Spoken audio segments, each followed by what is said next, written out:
Good evening, everybody. Welcome to the regular meeting of November 4th. At this time, I would like to call Pastor Brent Reeves from Calvary Church to please come forward to lead us in the invocation. So if everyone would please, come on up. If everyone would please stand up and then remain standing for the pledge to the flag. Father, thank you this evening for this opportunity to gather as a community. We pray that you would, as we begin, give us wisdom and give us guidance. Father, the city, the commission, God, we ask for your direction. Help us to engage tonight together in meaningful discussions and help us to make decisions that will strengthen our community.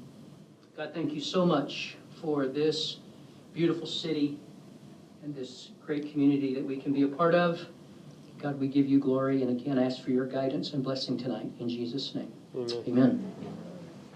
Pledge allegiance to the flag of the United States of America and to the republic for which it stands, one nation, under God, indivisible, with liberty and justice for all. Thank you, Pastor. All right, moving to the presentation portion of the meeting, we have a swearing in ceremony for general city employees. So this time I would like to call Maddie Sprague. She's an on-call leisure services employee. I'd like to call Ryan London. He is a supervisor, and Aiden Niles, he's with on-call leisure services. So with that, I'm going to come down. We have an oath of office, and I am going to swear you all in.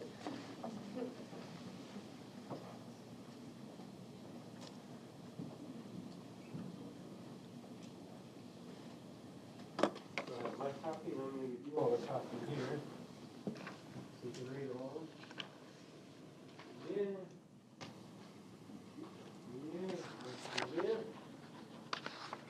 So are you all ready? All righty, so please raise your right hand and repeat after me. I state your name. I, Ryan, Do solemnly swear that I will support, protect, and uphold the Constitution of the United States do solemnly swear that I will support, protect, and uphold the Constitution of the United States, the Constitution of the State of Florida, the Constitution of the State of Florida, and the Charter and laws of the City of Safety Harbor, and the Charter and laws of the City of Safety Harbor, that I am duly qualified to hold the position of, state your position, that I am duly qualified to hold the office of supervisor. We had a servant with you. And that I will faithfully perform the duties of that office of which I am now about to enter. And that I will faithfully perform the duties of that office which I am now about to enter. Congratulations. All right.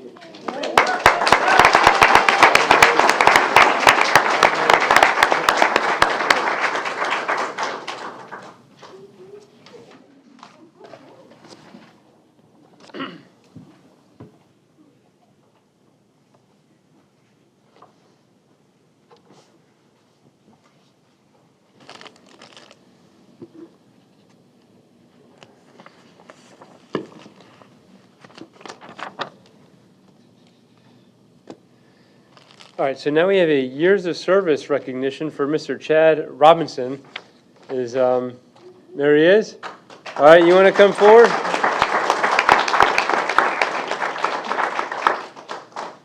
We're celebrating 10 years of service with the city. Yes, sir. So thank you very much. It's a big achievement. So I'm going to read a couple things here about you, then I'll come down and present you with this plaque, and we'll go from there. We'll give you a chance to say a few words, too. So Timothy Robinson, affectionately known as Chad, started with the City of Safety Harbor on October 18th, 2014 as a part-time parks worker. He was promoted to full-time parks worker 2 in May of 2015 and again promoted to parks worker 3 in September of 2019. In June of 2022, Chad was promoted to parks operations manager, the position he currently holds today. Needless to say, Chad is an exemplary example of a homegrown success story here in Safety Harbor. So during his tenure with the city, Chad has been part of countless projects, including the development of Waterfront Park, Folly Farm, and the Baranoff Park. He has mentored and coached many park department employees, many of whom are still members of the team today. He has helped develop current operating procedures, as he can confidently say that he has personally performed every task that the department is responsible for. In addition, during his time with the city, Chad has completed the following certifications and accomplishments. Class B CDL driver, CPR and AED certified, landscape BMP certification, Florida pesticide license, certified playground safety inspector certification, and he has the certified arbor certification. So outside of work, Chad is supported by his wife Autumn and his daughter Selah. Chad is an avid skateboarder, music lover, and accomplished writer. When not working, Chad is usually ministering through his church and various Christian-based organizations. So congratulations on 10 years of service with the city, and thank you for your commitment to the city and the lives that you impact on a daily basis. So.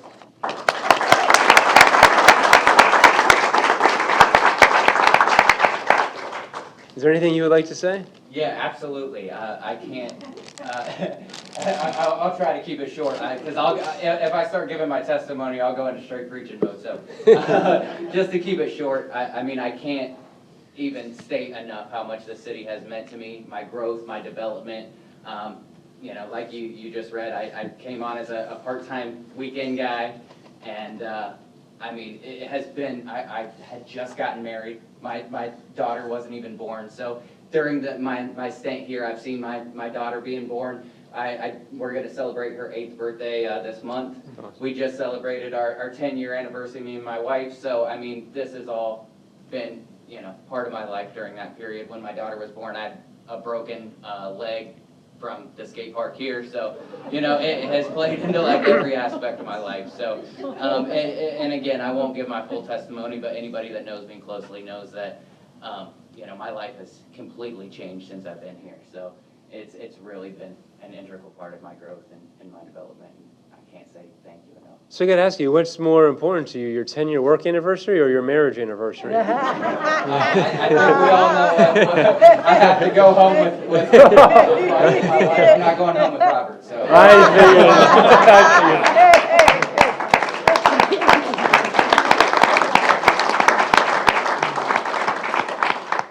Well, congrats. Thank you so much. Sure, sure.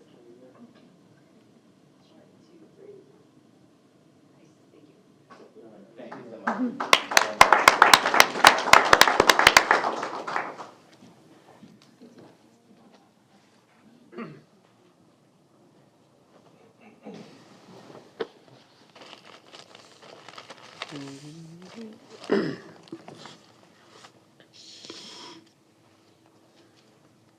So is Lindsay Matthews here? There she is. All right, would you like to come forward? We have a recognition of our Leisure Services intern. Woo-hoo.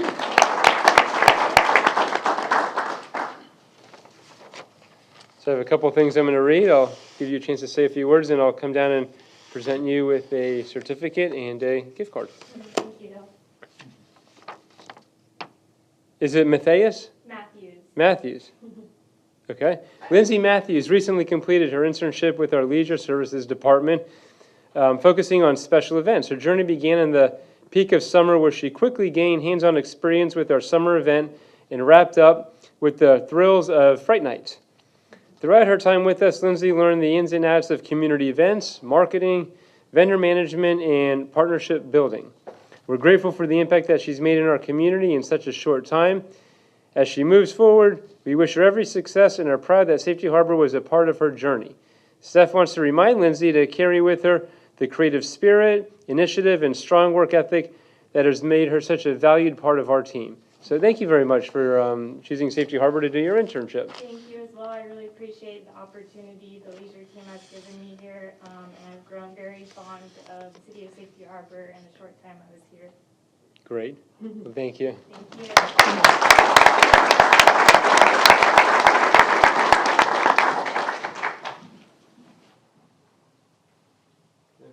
you so much. I really appreciate it. All right. 1, 2, 3. Thank you so much.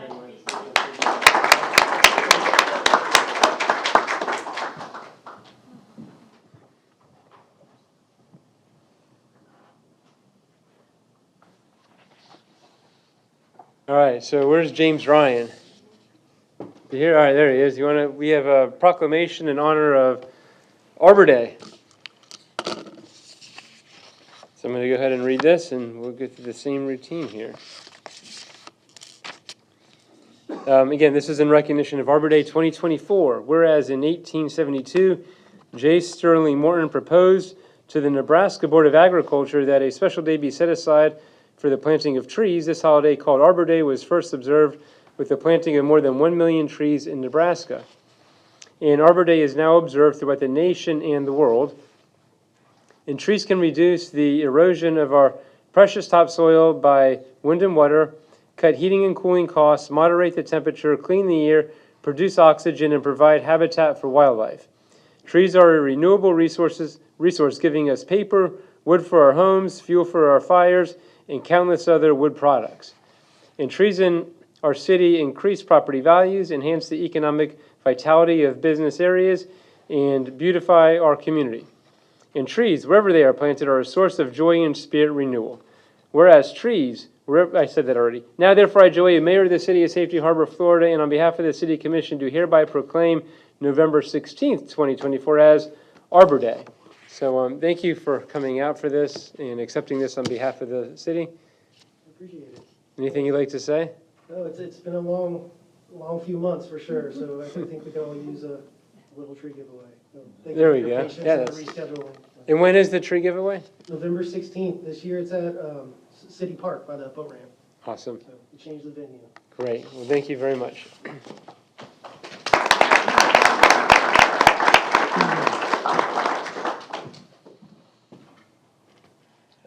City Park? Yeah, it used to be a Public Works, but because of the debris, we have it City Park.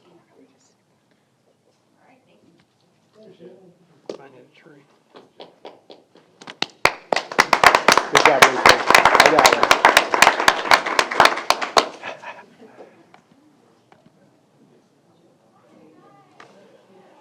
All right, so moving on to audience to be heard. Is there anyone in the audience that wishes to be heard on an item that's not on the regular agenda or that's on the consent agenda? If so, please come forward, state your name and address, and you'll have 3 minutes to address the commission. Yep.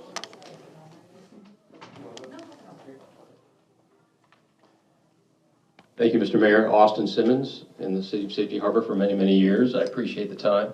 First things first, I wanted to say thank you to the city staff who I've seen around town doing things that I don't think is their job, which is helping, really, really helping people. I spent a lot of time in front of city councils around the country, and I can tell you that the compassion that the city staff has shown over the last month is really remarkable. So I want to make sure that I say thank you on the record, that you are the stewards of the city. So if you would do me a favor and just tell them that people in the city, normal citizens like myself, appreciate it. We really do. So I wanted to take that time to say that. Now I'm really up here to talk about the marina. I know it's on the agenda. And I just wanted to put my hat in the ring along with some other people that are here to make sure that we tell everyone that we're excited about getting the marina fixed. I do want to point out something though.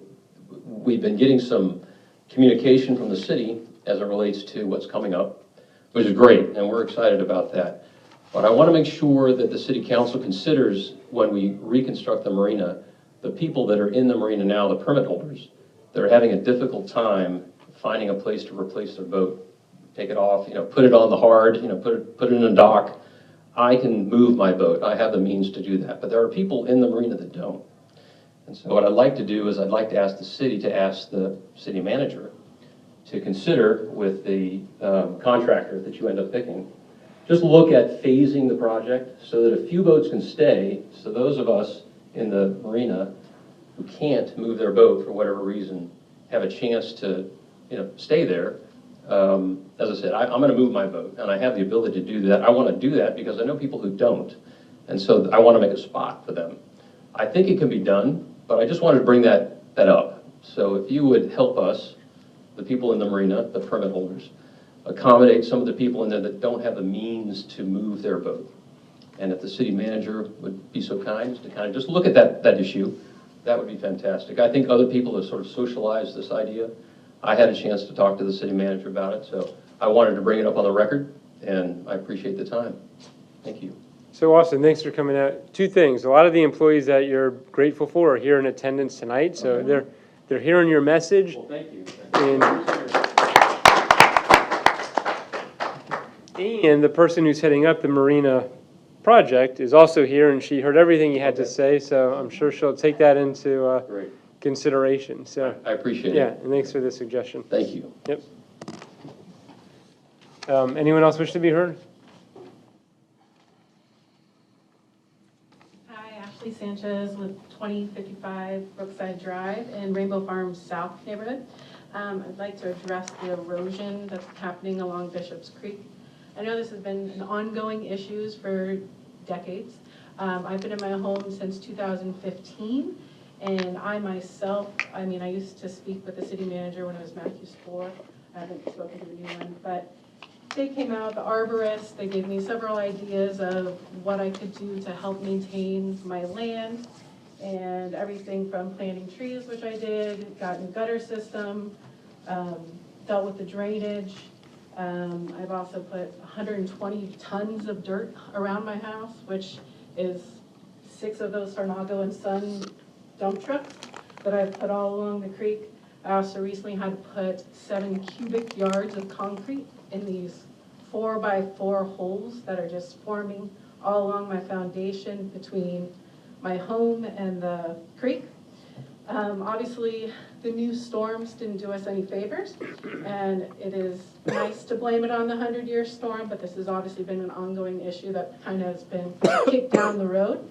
My neighbor was fortunate enough to be part of the seawall that was developed in Rainbow Farms South, and then there's a culvert that goes under the road, and my property unfortunately is in between those, and so just normal physics, right? You have 2 concrete structures, and then mine is just dirt, and I am the area of least resistance, which is going to be where the water is going. Almost routinely now with the storms, the water in the creek will get up to the top of it, which is about 10 to 12 feet high. Obviously in the hurricane, it went over and touched the foundation of my home, which made me a little nervous. I have large trees all along the creek, and they're all undermined, which is essentially just root balls that are just hanging on somehow. And at this point, I'm kind of out of ideas. I've spent tens of thousands of dollars. I've put helical piers underneath my property on that side. Like I said, I've spent thousands of dollars in concrete and dirt as well. And I just think I'm literally watching my money just wash down. In between the seawall that's right next door to me, there's a huge dirt berm because we haven't cleaned out the creek, or the city hasn't cleaned out the creek in a few years. And that's literally all my dirt that I just see there. That's causing more of a dam effect to have more water back up into my land. And at this point, it's not just a creek, which is what I signed on for when I bought my property. It's now like the infrastructure of the City of Safety Harbor, of Clearwater. This water drainage, the stormwater drainage, comes off of McMullen Booth Road and then comes directly behind my home. And at this point, even if the normal thunderstorm or rainstorm, there's literally white caps that are going behind my home in this creek, which I think is unreasonable for me and my few neighbors that are in this one undeveloped part of it, or with no riprap or any kind of perimeters around it, for us to have to pay for Safety Harbor infrastructure at this point. But I feel like that's all kind of falling on us. And at this point, there was some amendment that was done in 2012 that said, well, now your property is your property, you have to maintain it, which before there was a seawall built there was riprap placed there years before, which I understand you don't have the money, but there's places to get money, right? There's grants, there's infrastructure bills that presidents passed, there's Pinellas County we could ask them for. Like I said, this is not just a Safety Harbor problem. At this point, it's Pinellas County, Clearwater, everyone from McMullen Booth, all that drainage, I mean, they can also be accountable for that. We can also reach out to FEMA and try to have them do something with the recent hurricanes, and we can blame part of it on that. But I mean, one of you guys to step up to ask someone else for money if you don't have the money, I guess. So Ashley, let me say this. Thank you for coming out and sharing your story with us. I know all of us empathize with what you're going through, and it's got to be, you know, difficult being in this position right now. This is a big problem affecting, you know, Bishop Creek, Mullet Creek here in the city. We had a study done by the Army Corps of Engineers, so you're aware of that. We're working on a plan right now, but like you said, right now it is an unfunded plan, so we will be working with Pinellas County, with the state of Florida, federal government. I was working with our former representative, Gus Bilirakis. He helped get the Army Corps of Engineers in here, so the next step is, once we you know, decide what, you know, how we want to move forward on this, is to try to get money, because obviously this project is way more than the city could afford, so we need partners in every level of government to help out with this, and we're going to be trying to get that money. So when we do, it will be helpful for you and other residents to also contact your state representatives, your county representatives, your federal representatives, and tell them, you know, your story too, so we can try to get money to figure out something for this. But yeah, so thank you very much. Thank you. Anyone else wish to be heard? I'm a Bishop Creek person too, Okay.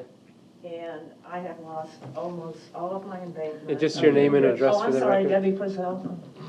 Debbie, I've not done this before. And your address? I apologize. 2032 Rainbow Farms Drive. okay. I think I contacted you and I talked to Josh. Again, I've lost almost all my property now. If somebody steps on my walkway, they're gonna go under the creek. So I'm at the bend. When this creek was worked on in 2011 or 2012, I believe, they did it up to my property. I asked, I think it was Ray that was around then, and he said, no, there's no more money. We're not gonna finish it up. You're fine. Well, I'm not fine. There's a creek, a tree that's down that hasn't been addressed. There's all kinds of things. And I understand what you're saying. It's like we have a sense of urgency now. You know, I mean, I'm close to having a potential sinkhole. I feel like, you know, it's that close. I'm retired. I can't fund this. She's put in tens of thousands of dollars. I hasn't done any good. It needs somebody that's smarter, better, and, you know, some county, federal type people that can do this right. I mean, following the recommendations hasn't yielded many results. So I know you've heard this before. Josh told me to contact a private contractor. I can't afford to do it. I'm retired 10 years, you know. So I'm hoping that somebody can help save our property and have the sense of urgency that we have. This next storm, potentially being on the east side, potentially is very scary, because it was fine until the tropical storm. Helene didn't do too bad, but Milton got the rest of it. So yeah, our world's at stake. You know, you can't sell, you can't walk away. You're looking at your house maybe going into the creek at some point. So please help us. All right. Yeah, we hear you message loud and clear. Josh, when are we getting an update from? Today it is on the. It's okay. So we have an update later on the agenda to Okay. see where I we know are. there was a man out that said he was asked to put in a bid. You know, if nothing else, I'd like his name and address. Thank you. Thank you. Anyone else wish to be heard? Yep. Hi, Miles Binford. I'm also Bishop Creek. I'm one of their neighbors. In fact, Debbie is just, well, she's just across. Sir, do you have an address? What's that? Give an address. 2030 Rainbow Farms. Thank you. And I've lived here for 4 years. Awesome city, by the way. I love Safety Harbor. In the last 4 years, I have seen quite a bit of erosion behind my house, which is very interesting to me. So I'm just kind of seconding what they're saying. She already has one tree that has fallen onto my property. She has 3 more that are about to fall onto my property. And it is what it is. So, you know, they need more help than I do. I can handle a few sandbags, but the creek does need some help. Okay. So, okay, Yeah. thank you. Thank you, Miles. Yeah. Anyone else? Okay. All right, so we have 5 items on the consent agenda. First one is approval of the October 21st meeting minutes. Second is approval of the purchase of a Volvo L35GS compact wheel loader from Alta Construction Equipment for $143,000.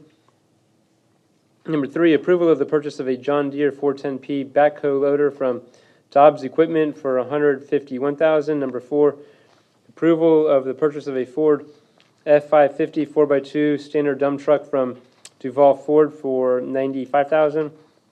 And number 5, approval of the purchase of 3 2025 Ford F550 4x4s standard dump truck from Duval Ford for $295,000. Does anyone want to pull any of these items? Yeah, 4 and 5.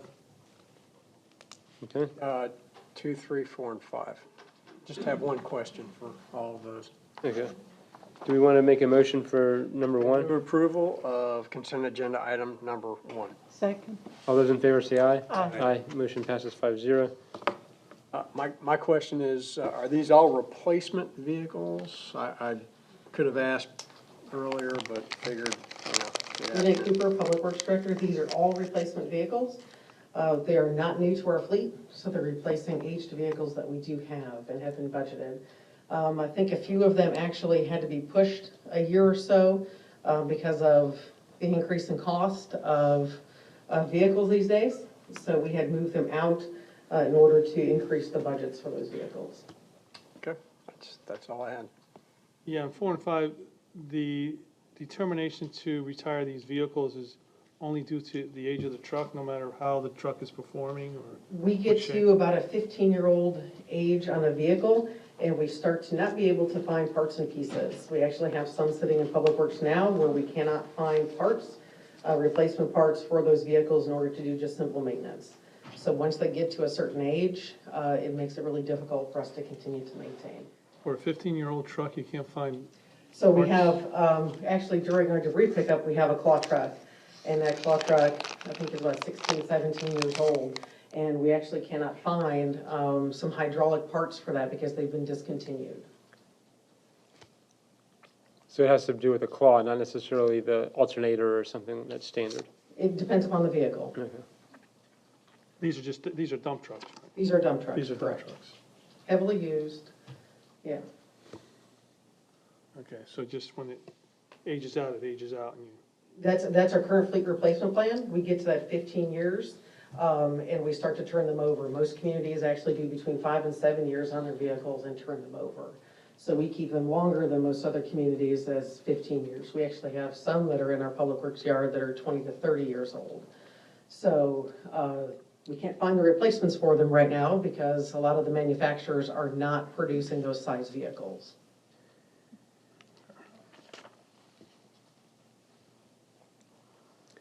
so is that the plan for all vehicles in every department in the city, that when it reaches a certain age, So you retire them? some things to look at are age, use, and then when you surplus that vehicle, what the best time is to surplus it to get the most dollar for when if it goes to auction. So I could speak on fire apparatus, that key benchmark date is, I may be off 1 or 2 years, but say it's 15 years. After 15 years, and this was the issue we had with some apparatus we surplused a couple years ago because they were 20, 22 years old, the return, once you keep it after that benchmark date, because of increased wear and tear, it's hard to repair, it's hard to rebuild, the surplus amount dramatically reduces. So I know fire apparatus, we're looking at I think 10 years for a ladder truck. Engines have probably a 10 to 15 year as well, just because of use. And I'm sure the smaller sedans and vehicles will have a different replacement schedule than the heavy duty equipment. So when they go into auction and somebody buys these trucks, what do they do with them if they can't find replacement parts? Somebody's finding replacement parts. They could use that whole truck as a replacement part and A lot parcel it off. a lot of our old garbage trucks have gone for salvage, so there's companies out there that will buy the garbage trucks in order to repair the fleet that they already have. So there's a lot of our vehicles that go for that very purpose.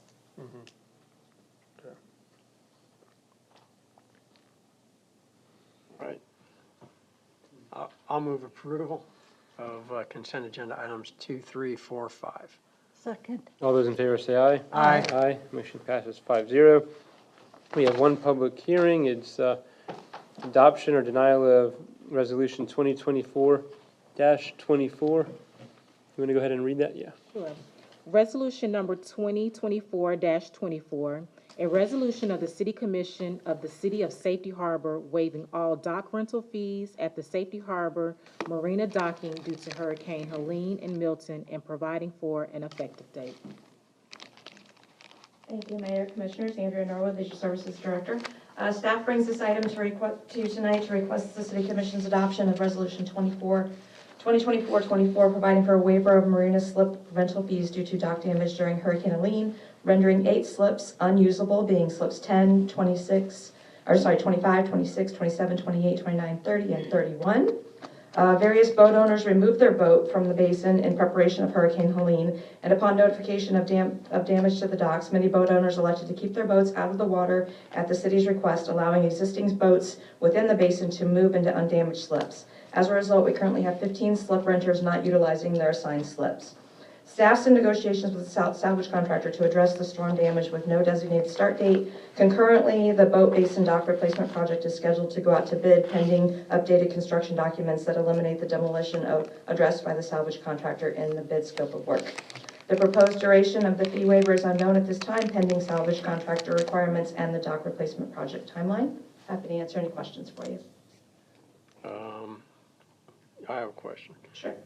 I'm just curious, are we having to line up between insurance, FEMA, et cetera, to do the repairs? I know their pier is going to need repairing, as well as the docks. Are we going to be receiving funding in any way from any, I guess, third party?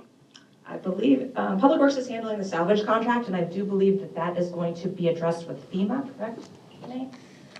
Due to the fact that we had the pier prior to the hurricanes, and we don't have the pier, we don't have the docks now, so that the salvage of the damage will be covered under FEMA, and I believe we're still investigating the insurance claim. Gotcha. So we don't know what percentage of the total cost is going to be covered by FEMA or our insurance? Not at this time, no. Gotcha. What else? But and I guess the way the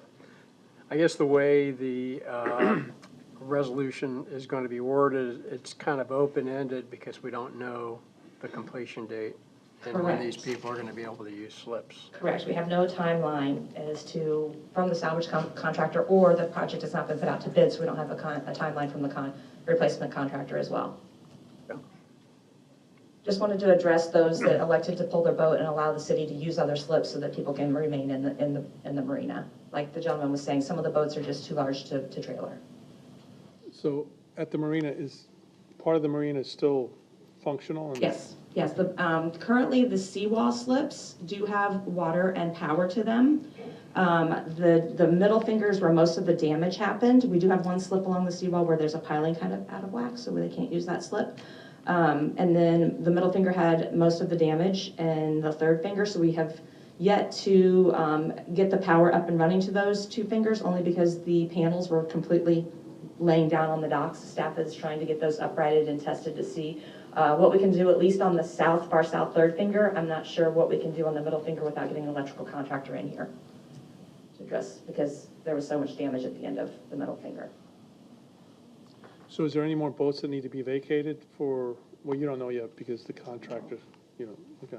But I heard Mr. Austin loud and clear, and actually, he's not the first request I've had. I've had about 4 or 5 emails asking if this could be a phased project. But again, we need to get a contractor in place before we can have any of those conversations. I thought we had someone in place from Texas. The salvage contractor. Yeah, okay, the rebuild contractors, okay, gotcha. Okay. Anyone else? Anyone from the audience wish to be heard on this item? All right, do we have a motion? Move approval of resolution number 2024-24. Second. All those in favor say aye. Aye. Motion passes 5-0. Thank you. All right, we have a presentation regarding Bishop and Mullet Creek Channel Improvement Project. Good evening, Mayor. Thank you. Michelle Giuliani, City Engineer, will be providing a brief update on staff's work regarding the Bishop Mullet Creek erosion analysis.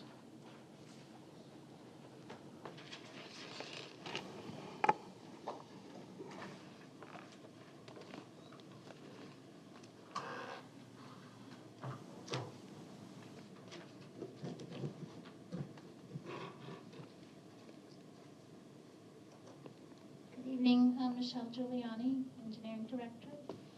This is a brief update of the Bishop and Mullet Creek Erosion Analysis Project.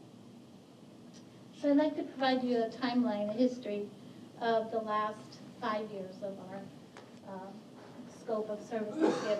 August 19th, 2019, residents of Harbor Woods voiced their concern regarding erosion of their private property along Bishop Creek. September 2019, 26 residents of Harbor Woods Village, adjacent to Bishop Creek, reported surface erosion on their private properties along the creek. And if I could point out, that was from Hargett Lane and north and east up to Harbor Woods Drive, and then continuing east to CSX right of way. April 2020, the mayor provided a letter to the U.S. Army Corps of Engineers asking for technical assistance to address erosion issues to properties along Bishop and Mullet Creek. In June of 2020, the U.S. Army Corps of Engineers Jacksonville District Small Projects Manager James Suggs created a small project program through the Floodplain Management Services Authority to assist the city with the study at no cost to the city. The following year, from 2021 through September 2023, the U.S. Army Corps provided the city with a scope of work for Floodplain Management Service Study report, and that scope included 4 areas, Bishop Creek, and 3 areas of Mullet Creek. The scope included the research and analysis of available existing data from the city, site visits, the development of the existing conditions, hydrologic and hydraulic analysis model. We had city and U.S. Army Corps of Engineers staff meetings and city technical reviews. And the final floodplain management services report was submitted to the city in September of 2023. The U.S. Army Corps of Engineers presented the final FPMS study to City Commission on October 20th, 2023. The area of concern results were provided for 7 locations: Rainbow Farms, the Sheriff's Youth Ranch, Harbor Woods Village East and West, Meldrum Street from the railroad to the footbridge, and the 5th Street Pond. The City Technical Review Committee and the City Manager, we all selected the Rainbow Farms, Harbor Woods Village East and West, and the 5th Street Pond. Meldrum Street was removed. That section of the creek is Pinellas County jurisdiction, and the Sheriff's Youth Ranch is a private system entirely on their property. November 6, 2023, our CCNA consultant, Kimberly Horn, was hired to assist with state and local agencies' pre-application meetings. The purpose of these meetings were to define the types of permits that will be required by the agencies and requirements for each permit. Environmental discussions with regard to surface waters and in wetlands, water quality discussions, state-owned sovereign submerged land discussions, and operation and maintenance discussions. We had pre-application meetings with the Southwest Florida Water Management District, January 25th, 2024, the Florida Department of Environmental Protection, January 29th, 2024, and the U.S. Army Corps of Engineers, April 5th, 2024, and Pinellas County on May 6th, 2024.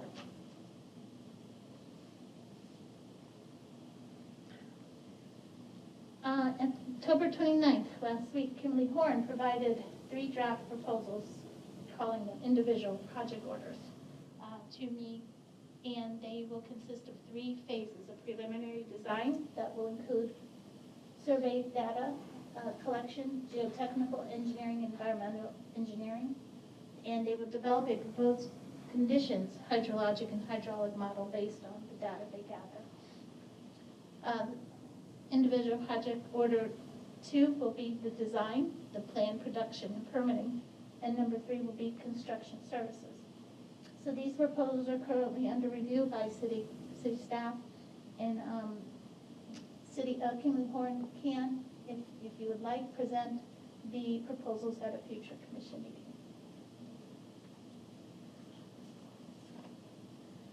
We face challenges with this project. The city continues to receive erosion complaints from numerous private properties on both Bishop Creek and Mullet Creek, especially post-storms.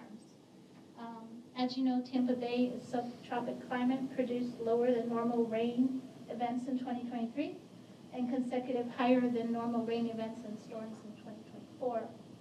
Most, if not all of areas are on private property, and additional areas of concern are outside of the U.S. Army Corps of Engineers study and the Kingly Horn project orders. And they do not include the entire length of both Bishop and Mullet Creek. We are prioritizing emergency infrastructure repairs from storm damage and unfunded public infrastructure projects prioritized from the watershed management plan and vulnerability study. Currently in our budget from ARPA funding, we have $900,000 for design this year. Next year we have leftover ARPA funding of $580,000 and an estimate of cost unfunded in construction for $5 million in 26-27. This excludes maintenance cost. Is that $5 million a result of the Kimberly Horn study? It's kind of the result of the Army Corps. They provided a cost estimate, and it's very much an estimate, So, depending on what method we use to correct the erosion. So it could go up. got a lot of questions. Anyone want to start? So where are we right now? What's So now I received 3 individual project orders from Kingly Horn. I've been going for about a month now back and forth with them on how to go about this. And we received the 3 for the preliminary, so the gathering of real data, not what the Corps did. The Corps took our city atlases, our city record drawings. They went out on site and they developed an existing conditions model. Kingly Horn will develop a proposed conditions model, and they'll come up with 2 viable options for us. So they're not done with their work yet, Kimberly Horn? We haven't even hired them yet to do anything. We received the 3 proposals, and now the next step will be coming to you for approval of. They're just doing the design work?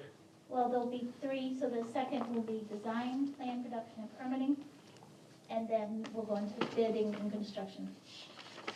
Kimberly Horn's work, we charged with doing a proposal for those select areas based on U.S. Army Corps of Engineers. They provided us a draft report, similar to our pay point discussion earlier this evening. Staff got a draft, so Michelle is working on that draft with Kimberly Horn to have a final report proposal from them at our request. At that point, we'll be able to share that final draft, and it's my recommendation that Kimberly Horn come back once that draft is received by the commission to do a proposal to the city commission as a next step update. Do we have any idea how long that will take? Well, they're done. I would like to go over the proposals with Josh and Renee and Carol. So just as the proposal to do the design is done, everything's done. but the design is not, The they design haven't is done, not done. The proposals are done. We have just to come start back- the design. Yes, we have to come back to commission approval. So before we start spending more money on like further design, it'd be nice to know, because these studies cost $100,000 here, $100,000 there. I'd kind of like to get an idea of like how, I mean, I mean, there's private property involved, there's creek involved, that's either state or county creek, not even Safety Harbor Creek, right? There are I mean- structures in Pinellas County right away, but that's only in the Right. Rainbow Farm, so that's it. You know, that would be the only for county. Right, but I'd kind of like to, it seems like, I feel like we're pulling the cart before the horse somewhat, because I'd kind of like to get an idea of how we're going to pay for this. And it'd be nice to involve the county, the state, and it'd be nice to see what kind of dollars we can get to assist with this, because I just don't, I don't think the city of Safety Harbor, I mean, we're going to be, I mean, we just had a pay study, we're going to be increasing pay within, over time, it seems like, I think. There's a lot to do in the city in addition to Creek, and I just don't think, I don't think the city's capable of shouldering the whole project. I mean, I don't know. So I would ask this question, then what do we need? Do we need the Kimberly Horn project before we go and we make grant requests from the county, state, and federal government? So, Can we start that process now? so we have not paid anything for the Kimberly Horn proposal. They're going to come and provide us the proposal of the work in select areas. And I said that before, it doesn't include the whole length of the creek. So we're getting a lot of complaints from people for erosion on their private property that aren't even in the scope of work that Kimberly Horn is looking at. So that may, once we get the report, that may give us an idea of where some of these costs are laying to help us gain a reference point or perspective on the work. I think because it's private property, I feel there will be challenges in gaining federal funding, other funding mechanisms, that there is work to do before we get to that point. Perhaps legally, of how we access who owns that land. Let me ask this, so what jurisdiction is responsible for the flow of the creek? Is that Swiftmud, is that, We are responsible to This- maintain the flow. the city is responsible to maintain the flow of the creek? Well, and if there's an obstruction, the city staff or Public Works will remove it. So if the flow is contributing damage to private property, whose responsibility is that? I would say flow is, I think we are responsible for the flow, the erosion is on private property, and. But if the flow is causing the erosion,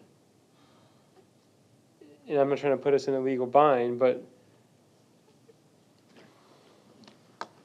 It may be a question for Kimberly Horn.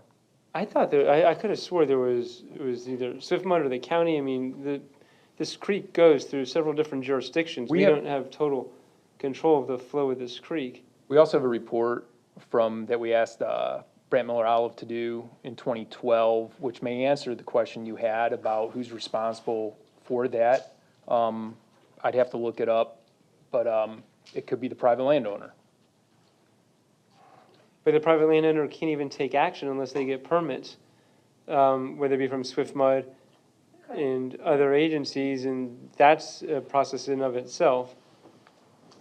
So I can see the frustration of these people living on the creek where even if they want to take action, they got to go through this whole permitting process, which if it's not a comprehensive solution, they're just putting Band-Aids on a bigger problem. Like, I understand the frustration. The other issue is this, they've only identified, the Army Corps of Engineers only identified 7 areas, right? Correct. So it'd be nice to have a better understanding of not just those 7 areas, but there are people who have erosion issues outside those 7 areas, because I think if you just fix those 7 areas, I don't know that you're fixing, there could be another 7 households that have erosion issues. We're looking at the 4 because we eliminated Melville, which is county jurisdiction. Thank you, Michelle. 4. But these were complaint driven initially back in 2019. Right, but there's new complaints. So we have more complaints post-storms, of course, and I've seen many of them, and they are bad. And it'd be nice if we knew the problem areas or the complaints along the creek, so we knew it was more or less than the 7 areas that have been identified, because I'd hate to, if we even took a step forward trying to take a stab at this and address the 7 areas, what happens when there are 3 or 4 other areas that are going, hey, what about us? I don't even see North Bay Hills on the list, and And I know that- there's a lot going on in North Bay. And I think those items came up after, over time when we got Core involved. The other item I would say too is that there are some private properties that have sought out permits to correct the erosion on their property. So it's a complex issue, to say the least, expensive, and just, as I promised over the summer, I wanted Michelle, I know we've gotten a lot of questions, the board, from citizens, and just keep the conversation out there and just give you an update of the work we've done, and continue to hear your questions of answers we could seek out for you to help. I have a concern too, from what some of the speakers indicated. Sometimes when things have been fixed, they have complicated the other properties. And so that's my concern too, if that touches on what you said. We go in, we start helping areas 1 through 4, then what are we doing to areas 5 through 12 who aren't getting help? Are we dumping more water and sediment on them? So I just. The model will show a lot of that. Okay, we'll have more information. So what are we expecting from the proposal from Kimberly Horn? I mean, obviously, they're gonna tell us they're gonna design something, and they're gonna tell us how much it costs, but are they gonna give us any kind of indication of what the results of this design will be? Yes. Yeah, so they'll provide us with the model, and they'll provide 2 viable options per site. And they'll take into account the Army Corps' recommendations as well. So they'll provide us, and then we'll have staff in between staff meetings to kind of direct them how we, because a lot of the options depend on cost as well. So you could go with a sheet wall, vertical sheet walls, or cut walls, as the Army Corps recommended. But it all depends on what the model turns out. The real data that they gather in the phase 1 is very important, and that proposal will come first to you.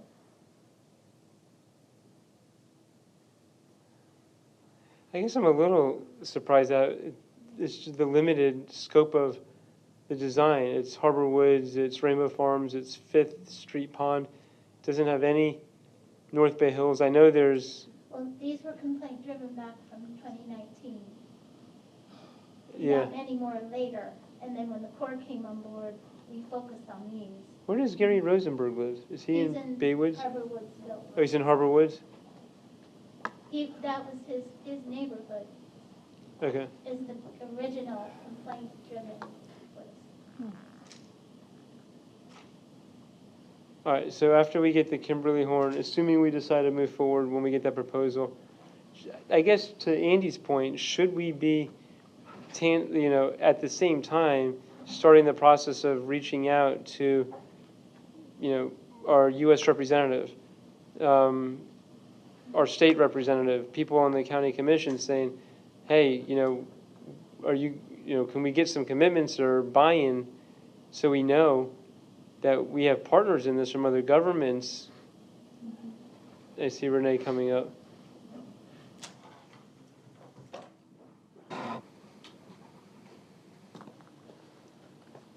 We cannot start asking for funding yet from the state or the federal agencies until we complete that watershed management plan, which is required by state law. So we are not eligible for any type of additional funding, grant funding through the state or federal government until that is completed. We expect that to be completed in possibly 6 to 8 months. And that follows with the vulnerability assessment as well. That has to be completed as well by state law. So we are not eligible for any additional funding through the state or through the federal government until those are completed.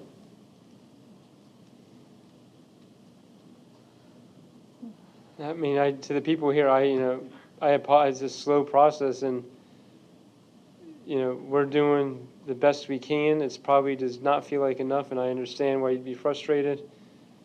I'm frustrated too. It's as you saw that we first reached out to Gus Bilirakis in 2020, 4 years ago, almost 5 years ago, and we're still dealing with studies and all this other stuff. But I think this is, when you're dealing with, multi-governmental entities, this is the bureaucracy you got to deal with. So, well, I'll give you a chance to. I'll open it up to. Well, I'll open it up to the audience once we're done. But I'll speak to FEMA really quick. Yeah. For any type of FEMA funding, it goes to what is public property. Private property is covered under the individual assistance program, not the public assistance program. So as for us to get funding from FEMA in order to make improvements on private property, I'm not sure, that process or how well that would go. Okay. Renee, can you just talk about maintaining flow through the creek systems? So our public works staff maintains what we call flow in the creeks. So we remove obstructions that might cause flooding in an event. So that's what our staff is responsible for. Okay, so the city is responsible for the flow, removing obstructions, but who is responsible for the amount and force of water coming through the creek? Is no one?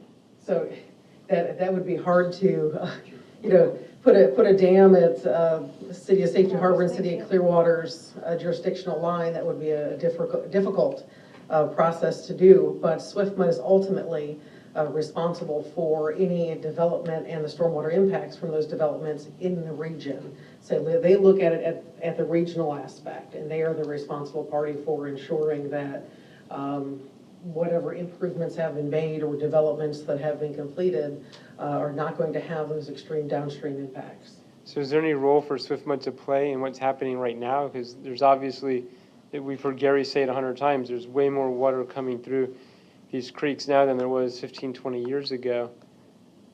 So once again, the role is to review all those documents, and then the role will be also to help permit or actually permit the improvements that are going to be going in place. So between DEP, SWIFMUD, Army Corps of Engineers, all of them have a part and piece in any improvements that might be completed.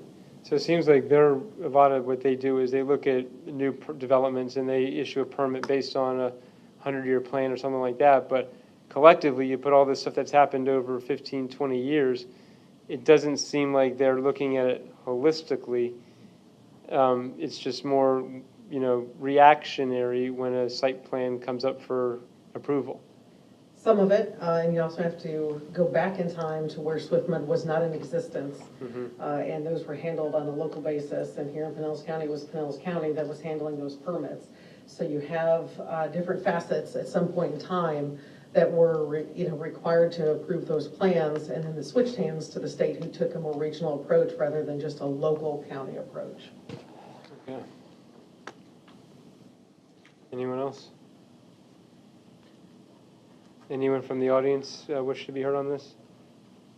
Yep, just come forward, state your name and address.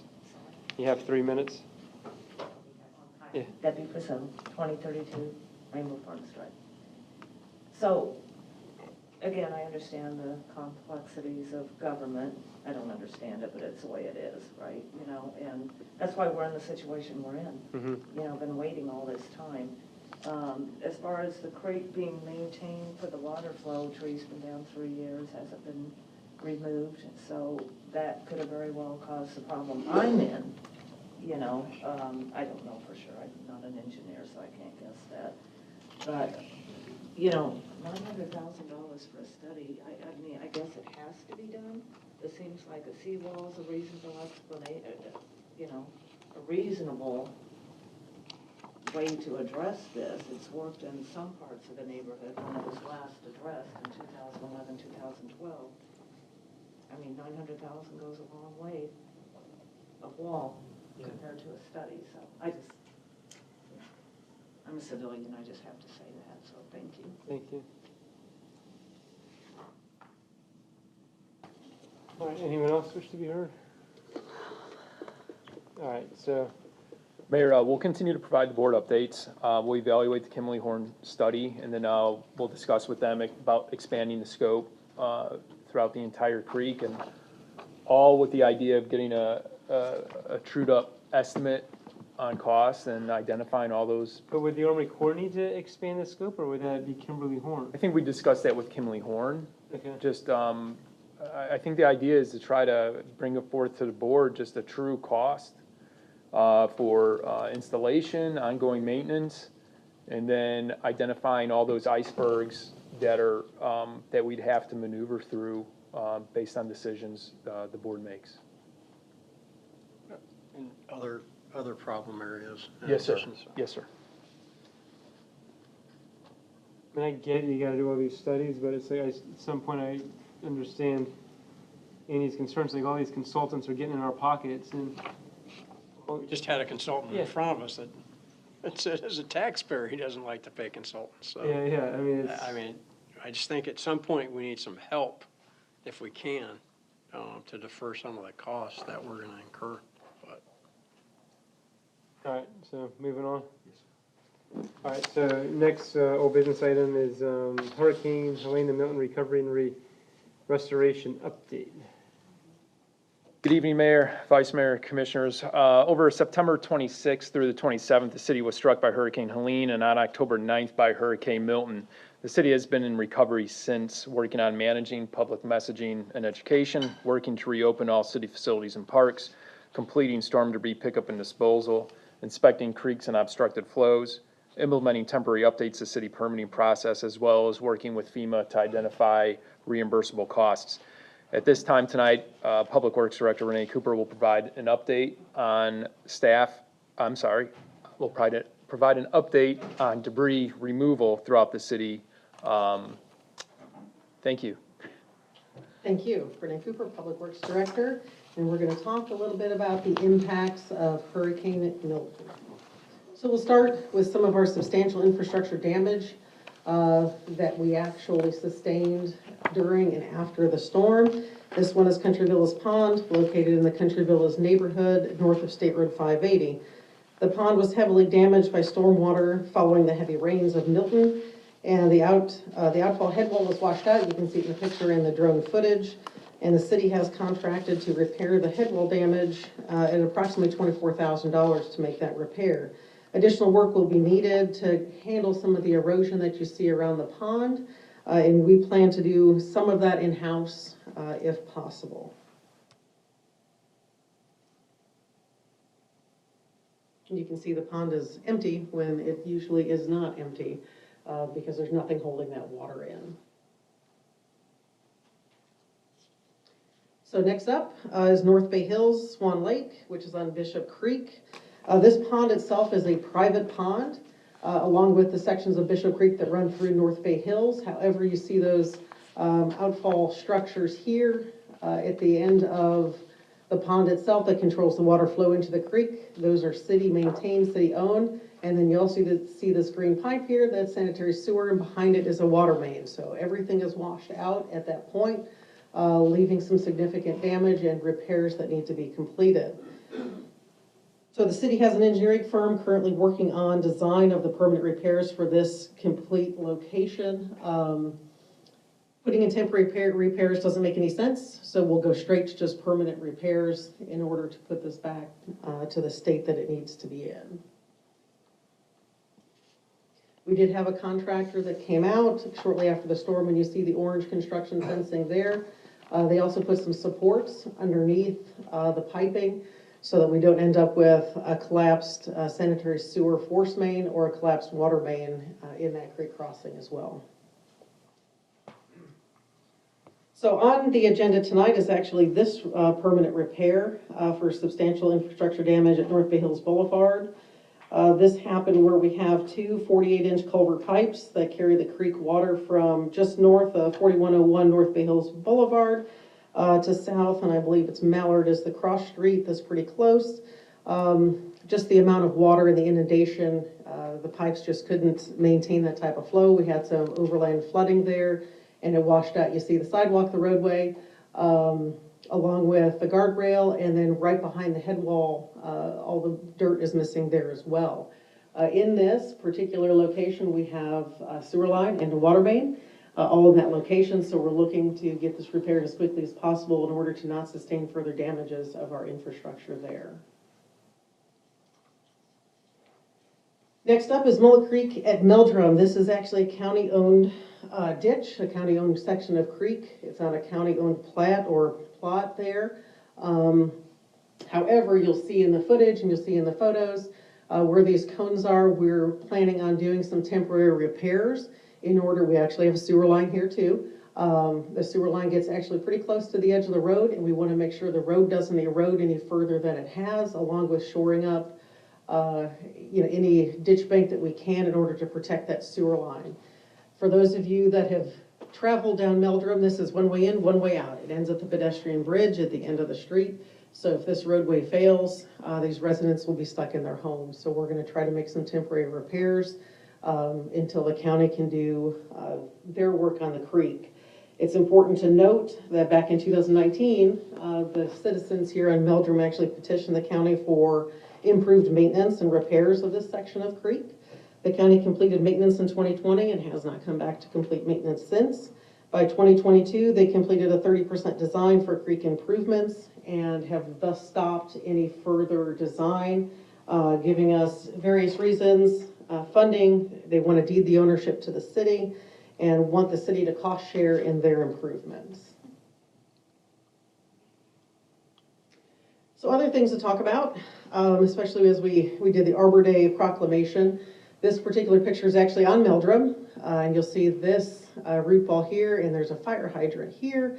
Underneath all of that is a water main, and when those trees uprooted, so did the water main. We lost a considerable amount of water, and a lot of the residents in this area were on a boil water notice, along with having lowered pressure or no pressure at all. Our public works facility is just down the street, and we had no water for a couple of days, including during the midst of the hurricane, so during the middle of the hurricane.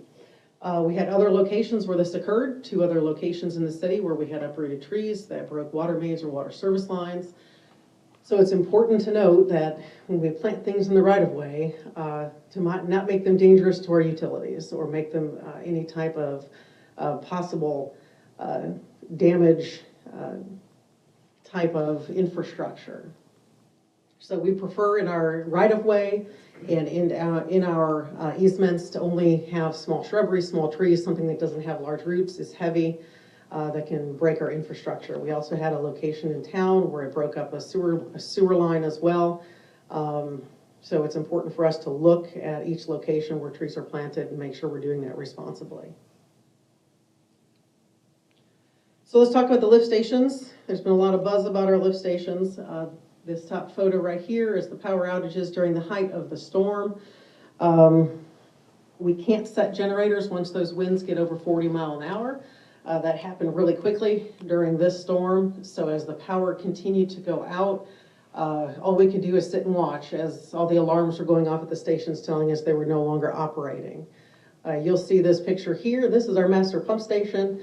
We might have a foot there before the water was actually going to overflow into the station itself from the really large wet well that's there. That wet well is about 30 foot deep. So we were nearly at the top of that wet well.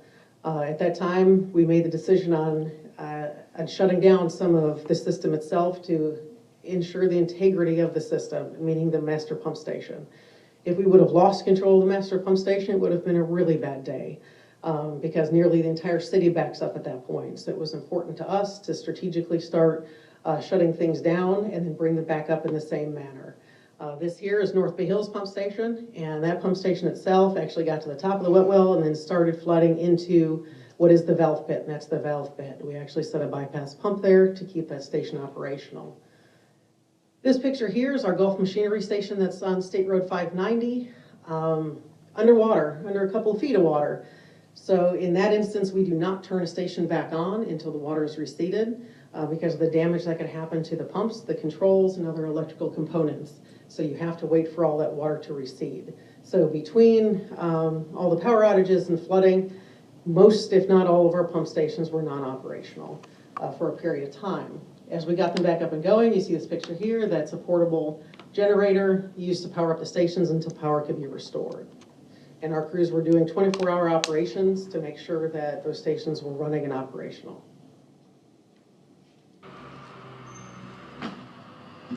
So here's some of our staff members doing the safety assessments and first push. Here's our big loader here removing a tree that was on Harbor Hill Drive. and moving that out of the way so we could open up the street to traffic. And then you'll see some other pictures here. This was 2:30 in the morning as we were removing trees right after the storm had passed in order to try to open up some of the roadways for emergency services. And then here's a picture of some of our flooded streets, which a lot of our streets ended up flooding due to the amount of rainfall that we experienced during Milton. So debris removal and management.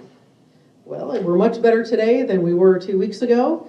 We have concluded our debris removal operations after collecting 30,000 cubic yards of debris between C&D and vegetative debris. Between ourselves, our contractor, Land Care Solutions, which happens to be our right-of-way mowing contractor, they assisted, and then we requested some assets from the state as well. And you'll see all these trucks here. These are some of the large logs that we pulled out, the debris pile that some of the contractors are bringing in. I can tell you homeowners are not lifting these and putting them at the curb. Those are most likely the result of a contractor. And the way our city code reads is if you are a contractor, you take your mess with you. And they weren't doing so at all.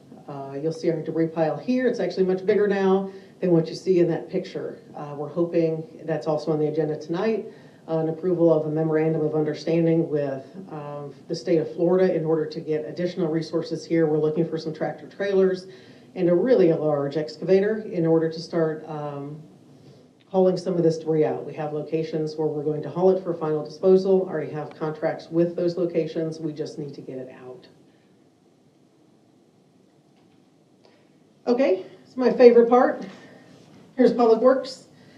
This team right here, we're the storm team, and the employees that you see sitting there in that picture, 90% of those staff members responded to all 3 storms, Debbie, Helene, and Milton. For Milton, you'll see them up here. This was on their second water main break after being at work for 72 hours straight. These fine folks didn't go home, they stayed. They stayed, I think, almost 5 days straight. Just to work on emergency response and calls and to get things back in working order. We have a select group of individuals that volunteer for this type of duty every storm season. And after we had Debbie, we had some that went, okay, I'll do it. And then after we had Helene, like, ooh, I don't think I want to do that. And then Milton, I don't know what we're going to end up with next year. But I'm awfully proud of the staff that I have and the fact that we run for days on end. I think the night of the storm, I got exactly 30 minutes of sleep. Before Chief Hawkins called me and said it's time to clear the streets. So I had to wake up my staff. They're like, you got to be kidding me. But there we are, starting to go out and clear debris from the roadways before anybody even knew what was happening. Here's just a few more photos, and I'll take any questions that you might have. First, I want to thank you for giving me the debris tour. Really was remarkable how much you stacked. And I have a question. You sent us an email about that tree debris. And were you just too busy to mark who did that? Whose houses produced those, what look like perfectly wonderful trees with no damage in the trunk, and they're just chopped? So we actually, our debris monitor that we have hired, GPS locates the debris piles that we have, and I can go through the report and look at their pictures and their locations, the geolocations, in order to ascertain where those might have been. Now, over the last week, we have actually caught a few contractors doing said work. So we have informed them they have to take that debris with us, and today I actually received a phone call from one of those homeowners saying, why didn't you pick up my debris? Well, it's because your contractor had cut that debris and placed it at the curb, so we will not be picking up that debris.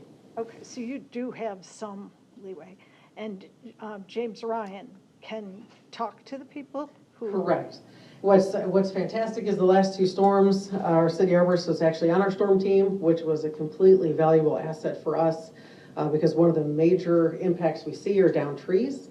So to have James with us as we're starting to do our first push and remove things out of the roadway, if there's a tree that happens to have significant damage, it's great for him to give an assessment. Let's just go ahead and take it down, or here's what we need to do in order to safe up that tree. So it was invaluable to have him with us during the last 2 storms.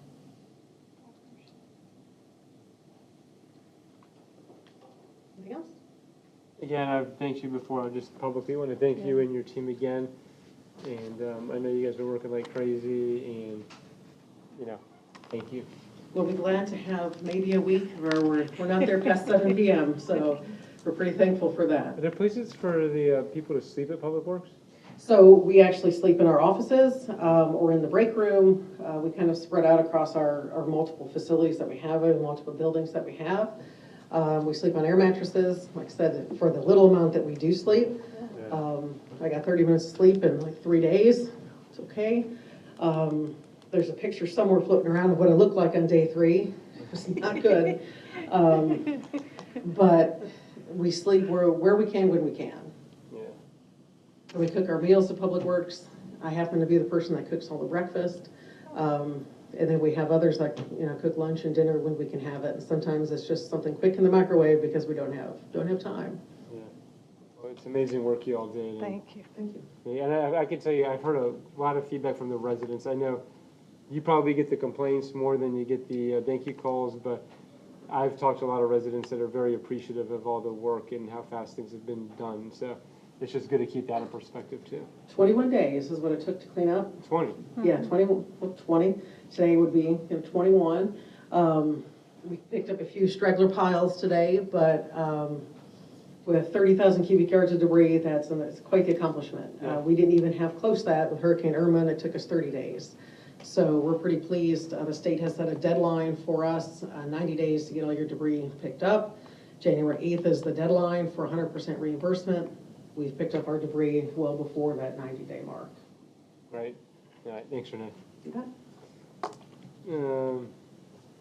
Okay, so moving on to new business. Looks like we need to pick a grand marshal for the holiday parade. Let me take a shot at this. Whoa. Oh, go ahead, sorry. You just got it. I did that the last Usually Nancy time. jumps I'm right in. usually the I'll one. just back up. That's fine. On October 3rd, 2024, an email was distributed to the City Commission and staff requesting suggestions and nominations for the Grand Marshal for the upcoming 2024 holiday parade. Suggestions and nominations received to date include Cliff Merce, our former City Commissioner, Dave Carosa, former long-term city employee, Maurice Washington, current 31-year employee, and James Shaw, who's a local business owner and longtime philanthropist for the Recreation Department's events and programs. In your backup documentation, it included the previous parade marshal listings. So tonight, staff is seeking selection of the 2024 Grand Marshal Parade from the City Commission to provide adequate time for introduction at the tree lighting ceremony and holiday parade participation. And as a reminder, the tree lighting, mark your calendars, Friday, December 6th at 6 o'clock, with the holiday parade right after that on Saturday, December 7th at 10 a.m. So, back to you guys. All right, so I'd like to go off the grid a little bit here. Yeah, Cliff Merz, obviously, incredible service to the city for many years, and Dave Carosa, incredible employee and participant in the city. But I think, taking into consideration what's happened the last month or so, that we should probably honor all the effort that Renee Cooper and Public Works has put into managing the city and cleaning up the city and putting everything back in order. I like to elect her as Grand Marshal Parade and her Public Works team. It's going to be great to see her and her group going down Main Street and also lighting the Christmas tree. I think it's going to be a lot of fun. I don't know. It's a cool idea. think that's a It great wasn't idea. in the packet, but it's a wonderful idea. I'll make a motion. That's a motion. Okay. All right. Do we have a second for that motion? I'll second that. Okay, any discussion? I also want to say everybody nominated wonderful. All suggestions, thank you very much. But that really is a very important suggestion. That would be a lot of fun. All right, well, this is an agenda item. Does anyone from the audience wish to be heard? All right, all those in favor say aye. Aye. Motion passes 5-0. Good idea. Sometimes I come up with. I usually just kind of sit back on this kind of idea and let Nancy lead the way, but I guess. I hope you like big trucks in the parade. Yeah. It'd be good for them to get the recognition of the residents and. Very good. There'll be Well new done. big trucks. Well done. won't be here yet. Oh, they won't, oh, okay. All right, you may be getting some, like, people say, hey, I still gotta put branches in front of my house as you're going down the parade, so just bring them up. Yeah. All right, so you're looking for approval of the 2025 special events calendar. Correct. In your packet, you will find the calendar of special event requests from outside organizations for 2025, a copy of the submitted applications and a listing of closures affecting Main Street, Waterfront Park, Veterans Memorial Lane, and the streets impacted from proposed events and races was included in your packet. To date, the following outside organizations citywide special events previously approved for 2025 included the Best Damn Race on February 1st, Art and Seafood on the Waterfront on February 22nd, 23rd, Bands on the Bay, March 22nd, 5K by the Bay, April 12th, and the Kick in the Grass Kickball Tournament on June 7th, and then the Craft Beer Festival on October 4th. Those were all previously approved by the City Commission. So tonight, the following organizations are requesting a waiver of fees for 2025, which would be the American Legion Auxiliary, 238 for the July 4th Parade on Main Street, and the Safety Harbor Library Foundation for Jazz on the Waterfront, October 24th, and then, is it Quaz? Quaz Creative LLC is seeking a reduction in rental fees for the Golf Cart Cruise-In, which is a new event this year, as it runs concurrently with the Safety Harbor Libraries Foundation Mini Golf Pub Crawl fundraiser, resulting in additional fundraising benefits. Please see the waiver of request that was included in your backup documentation. Larger events are prepared to return in 2025 with the approval include the Char Art Festival, Bands on the Bay, Kiwanis Arts and Crafts, and the Wine Festival. Pending approval, new events coming to town in 2025 are the Golf Cart Cruise-In on February 8th. That includes a wet zone request on Main Street and the Safety Harbor Margarita Festival on May 31st at the Waterfront Park. So tonight, staff requests commission approval or denial of the 2025 special event calendar, waiver of fees to the American Legion Auxiliary for the July 4th Parade, as the event is unique and fully supported by the American Legion and Ladies Auxiliary and is not utilized as an organizational fundraiser, as well as approval and denial of the wet zone applications for the third Friday monthly events and the Golf Cart Cruise-In. Myself and Joe Cooper and a few of the event organizers are here to answer any questions you may have. All right, any questions? But I just have one quick question. I understand some of the, I guess, nonprofits in the city putting on events waterfront. What do we usually, I can't remember what the charge was to rent Waterfront Park for the day. For Waterfront Park? Yeah. For a 501c, it's Waterfront Park is $1,000 per day for event setup, and then $500 per $1,000 for the event day, and then $500 per setup day. That's with admissions, and then a Safety Harbor 501c organizer without admission fees. So if it's free to the public, then it's $500 per day for the event, and then $200 for setup days. Or I'm sorry, $250 for setup days. If it's not a 501. If it's a private event organizer, it's $1,500 on the event day, and then $750 per setup day. I actually like to see us raise. I mean, just because we spent so much money on the park, it just seems like, I agree with the 501c3 fees. I think they're perfect, but I would, over time, like to see us increase the cost for a for-profit organization, a private organization having the, renting the Waterfront Park, but. Historically, we do look at fees when we come back to you for the event application renewal every year. So if you want us to note that for the next renewal, we can certainly do that. Yeah, I'd like to, we've invested so much in the park, it just seems like we kind of need to raise our fees. That's just how I feel. Not as to local 501c3s that are putting on events to raise money, wine festival, et cetera, where the money goes back, good portion goes back into the community to help the community. I have no problem with that, but certainly would like to. How much you want to increase it? 10%? 10%. Well, from 1,500 to what, 2,000? It just seems to me that we've got quite a few events down there, quite a few nonprofit events. And, you know, when we have those races down there, I think the races are not 501c3, right? Those are Best Damn Race, stuff like that, right? Joe, look them up and. Correct. Some of them are affiliated with nonprofits. Yeah, that is, Special event supervisor. yeah, like Best Damn Race, is that a 501c3 or is that a? It's not, it is a private. Yeah. See, I'd like to see us recover some more funds for private companies down there. Be nice to move up at least 500. That's just how I feel. Still, it's not. We can certainly look at it, like Ms. Norwood said, we are one of the highest rentals in the county as it is right now. Right. I have a question. What are we essentially giving if we waive fees for the cruise-in event? I'm trying to get my handle on it. It's a private event, but it's in coordination with the Library Foundation. So does that mean that everything that's made from that event goes to the Library Foundation, or will that be a profit for the organizer? It's actually both. And the organizers asked for a $500 waiver, so instead of $1,500, he's looking at $1,000 for Main Street rental. Okay, so our contribution is 500. It's not a complete waiver, it's just Okay. a little bit to help them with their budget and with their vendors and. And then meanwhile, money is going from that event to the Library Foundation. Is that Not a correct 100%. understanding? Not 100%. Some is going to the Library Foundation, but some of it is going to cover the costs, and since Quaz is a private company, they still have to make some money as well.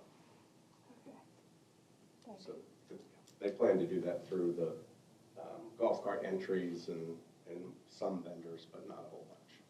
Okay.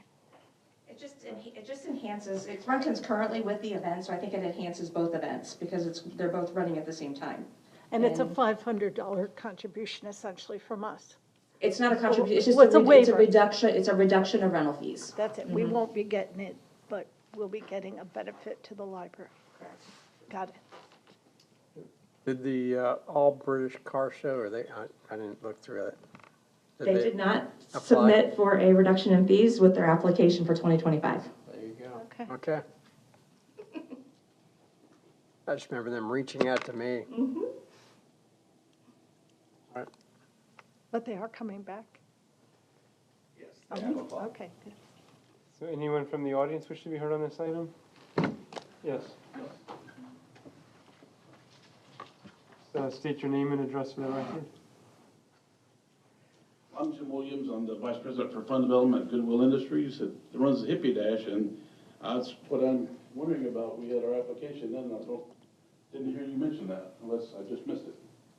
Well, your application is in for approval, yes, but you didn't ask for a waiver of fees. Oh, I'm sorry, okay. I sounded corrected then. So Okay. We just enjoyed the relationship we had, and Commissioner Shore has been our race starter for several years, and so we really enjoyed that. Thank So- you. Somebody else must have gotten up this year and started No, that you were race. here this year. Did I do it this year? Last meeting, so- Okay. It's early.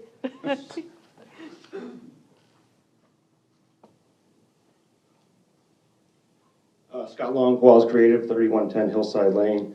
Good evening, Mayor Commissioners. So I'm more than happy to answer questions about the golf cart cruise-in if you have any. But I do want to address Vice Mayor Steingold's suggestion on raising the fees for profit. I certainly understand where that's coming from. The one thing I will put in your ears as you consider that is that I think all of these for-profit events also have a nonprofit partner. For example, I mean, you, as a for-profit company, you cannot sell alcohol at an event unless you have a catering license. So for my Off the Hook event that I had last year that got canceled this year that I'm asking for next year, I always have a nonprofit partner that keeps 100% of the alcohol revenue, which depending on the event could be significant for that nonprofit. So my concern in raising that fee is not that you're going to be collecting more money, you're going to lose that event, and that nonprofit's going to lose that revenue as well too. As Joe Cooper said, and I've had a lot of conversations with him, $1,500 is by far the highest amount I've seen anywhere. I mean, I'm actually starting looking at events outside of Safety Harbor now. Pinellas Park, I just met with them about a month ago. Their England Brothers Park is a very similar setup to Waterfront Park. It doesn't have the waterfront, of course, and their fee is $500 for anyone. So what I would keep in mind, if you do want to go down that road and raise fees, and again, I completely understand that, the one thing I would ask is that right now, our fee structure, both for Waterfront Park and Main Street, has a delineation, as was mentioned, in nonprofits that are Safety Harbor nonprofits versus non-Safety Harbor nonprofits. So the non-Safety Harbor will be $1,000, the Safety Harbor will be $500. For the for-profit, we don't have such a delimitation. There's only one fee, it's $1,500. I can tell you that I don't believe, since I've lived here, there's been a for-profit event on Main Street. Maybe Joe Cooper can mention that, or correct me if I'm wrong. There's not a terrible amount of for-profit events at Waterfront Park, mostly because it's not financially feasible to do it. Because it's not just the rental fee, it's also the deputies, it's insurance. There's a lot that goes into that as well, too.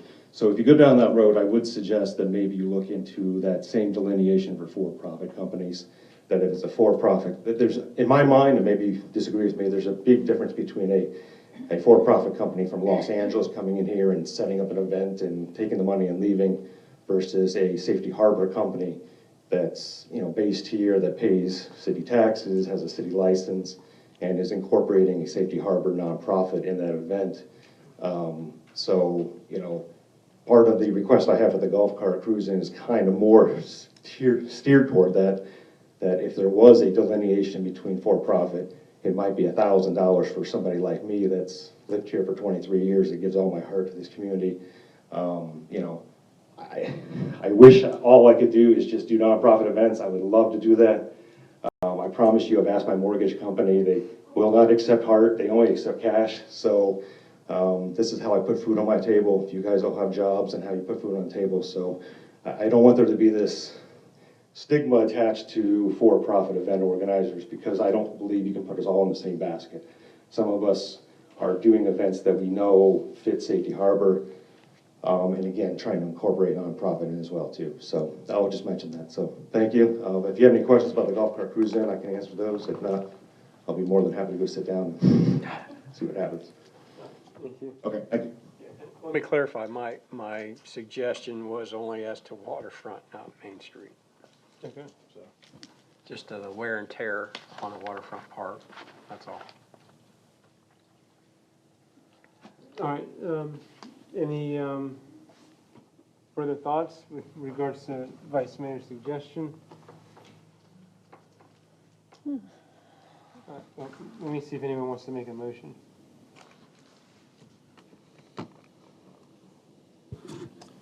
I'll move approval of the 2026 special events calendar.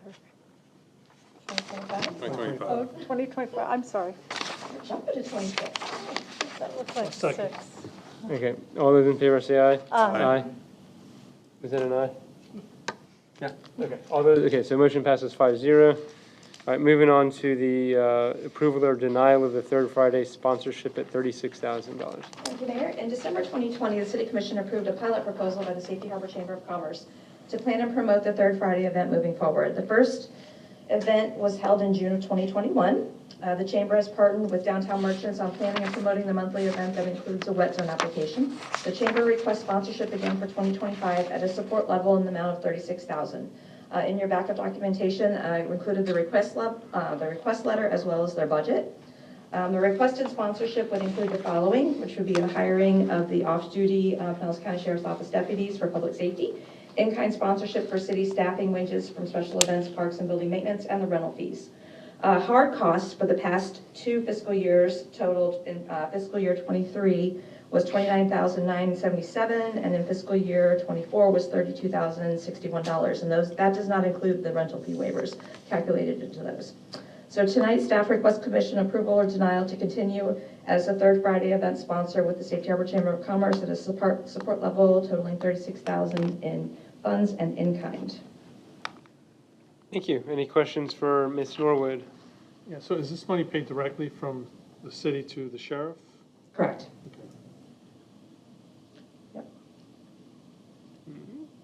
And And then obviously we pay our staff. Anyone from the audience wish to be heard? Further discussion or a motion? I'll move approval of the third Friday sponsorship. All those in favor say aye. Aye. Motion passes 5-0. Next up is the emergency culvert repair in North Bay Hills. I'm back. Renee Cooper, Public Works Director, to talk about the emergency culvert repair. You saw the pictures in the video of North Bay Hills Boulevard and what had washed out there on North Bay Hills Boulevard. So this is the contract to repair, the permanent repair for this location. The contractor himself, after discussing with him today, had made a slight mistake in the contract. It says 30 days. It's going to take them about 90 to get that done. So when we approve, or if you wish to disapprove, but if you approve the contract, it's going to be the caveat that they get 90 days of contract time period. And is FEMA covering this? So this would be at a FEMA cost share for permanent repairs, and that's a 75-25 split. Who's 75? So 75 is FEMA, 12.5% is the state, 12.5% is the city. Okay. Any other questions for Renee? Anyone from the audience wish to be heard? Do we have a motion? Move approval of the emergency culvert repair, North Bay Hills Boulevard. Second. All those in favor say aye. Aye. Motion passes 5-0. Next up, approval and ratification of an interlocal agreement. So I had mentioned this in the presentation. This is an MOU with the Florida Division of Emergency Management in order for them to provide us additional resources in regards to a large excavator and at least 2 tractor trailers that are capable of hauling 100 to 200 cubic yards of debris. Those will come with drivers as well. Their MOU states that the city will not ask for reimbursement from the federal government for that equipment and those personnel that they send on our behalf. We are still eligible for all of our reimbursement for the debris removal and disposal. Okay. Mayor, I'm sorry, what new business item number are you on? 5. Okay, Skip something? Renee, no, you're right. I believe your item that you just presented is new business item number 9. Correct. Okay, and new business item number, so, Oh, I see. Mayor, I don't know if you want. Skipped ahead, Renee. Yeah, All right, so this is new business number 9. right. All I said was interlocal agreement, so I didn't Right. necessarily. We're talking hurricanes. Right. It's Yeah. fine. All right, so this is an understanding with Florida Division of Emergency Management for debris hauling. That's what you just went over. Correct. Okay, so just for clarification, new business number 9. Okay, any questions for Renee on this one? Anyone from the audience wish to be heard? Do we have a motion? I move that we approve new business number 9. Second. All those in favor say aye. Aye. Aye, motion passes 5-0. That's all right. Thank you, Mayor. All right, so now back to new business number 5. Good evening, Carol Strickland, Community Development Director. This item is an interlocal agreement between Pinellas County and Safety Harbor for substantial damage inspections and assessment data entry. At your last meeting on October 21st, I did give a presentation about the substantial damage assessment process as part of recovery from Hurricane Helene in Milton. This particular step is the technical review and cost estimating for the houses that received flooding. Because Safety Harbor is one of the 7 communities that contracts with Pinellas County for building permitting services, they've offered us the opportunity to use this interlocal agreement to use their contractor, Tidal Basin, to perform these technical assessments. The interlocal agreement is necessary to obtain those services, and the city manager was asked to execute the interlocal agreement in order to expedite the availability of those services, and the contractor's already mobilized to do that. So your action today would be to ratify the city manager's execution of that agreement and to approve the agreement going forward. All right, sounds good to me. Any questions? Anyone from the audience wish to be heard? Do you have a motion? I'll move approval of the interlocal agreement. Second. All those in favor say aye. Aye. Aye. Motion passes 5-0. Next up is a city-initiated comprehensive zone and land development code amendment relating to the Live Local Act. Okay, ordinance 2024-15. I'm sorry, forgot your name, but would you like to read that ordinance? Okay.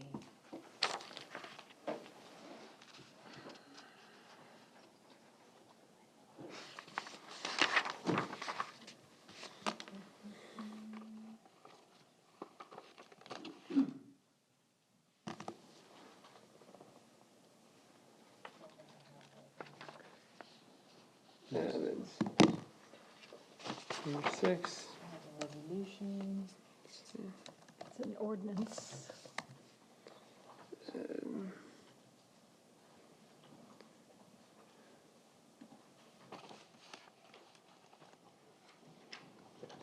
I'm trying to. Is anyone else able to read that?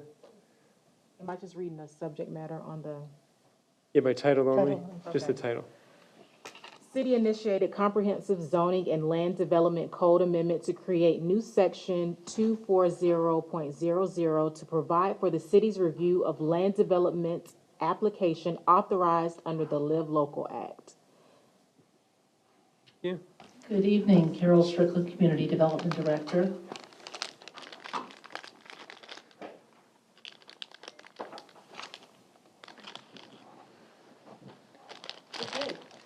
This is a amendment to the city's land development code. This item was reviewed by the Planning and Zoning Board on September 11th.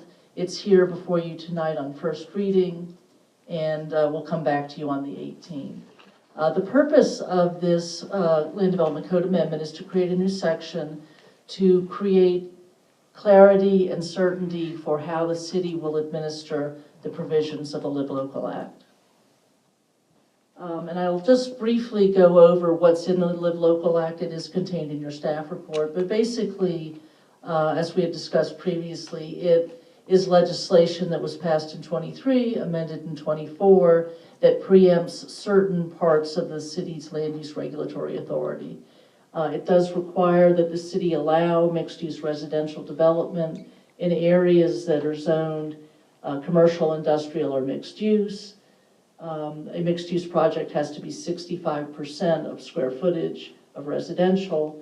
And in order to be eligible for that preemption, a project must have at least 40% of the units affordable to income-eligible households for 30 years. And there's a little chart I put in there to kind of show you what that means in terms of the types of average area median income and types of rents that would be eligible for that. And those would be enforced through a land use restriction agreement. The other areas of preemption are density. The city is required to allow the highest density allowed anywhere in the city, which is 15 units per acre, and to allow a floor area ratio at 150% of the highest that's allowed in the city, which is 1.0 FAR in the CRA. The final area of preemption is height. They are able to get the highest currently allowed height for a commercial residential development within 1 mile of a proposed development. And so the map that you see on the right is showing 1 mile from the destination resort district. So within that red circle, a Live Local project could go up to 65 feet in height. Outside of that circle, they would be restricted to around 35 feet. Final provisions are that the local government must consider reducing parking requirements and that projects be administratively approved. Currently, site plans do come before the Planning and Zoning Board and the City Commission for approval. The Live Local Act requires that that approval be administrative and not come before a public hearing. So the ordinance is intended to provide some clarity about how the Live Local ordinance applies to Safety Harbor. We've identified those commercial, industrial, and mixed-use districts that would be eligible under the Live Local Act. You can see those listed on your screen and in the ordinance. It creates definitions of the terms that are used in the Live Local Act, but not defined within the Live Local Act, such as what is mixed-use residential. And it also defines the minimum percentage of non-residential development that is needed to be mixed use. That's left open in the Live Local Act. Someone asked me if they built a 500 square foot commercial building, if that would be a mixed use development. So we wanted to make sure that it's truly a mixed use development. So we're looking at 20% of the square footage needs to be non-residential. It also provides the standards for administration. How are we going to review any Live Local developments that come forward? Currently, as I mentioned, those site plans come in front of the City Commission. Under Live Local, they would be approved administratively by our technical review committee, and then by the city manager would approve those items.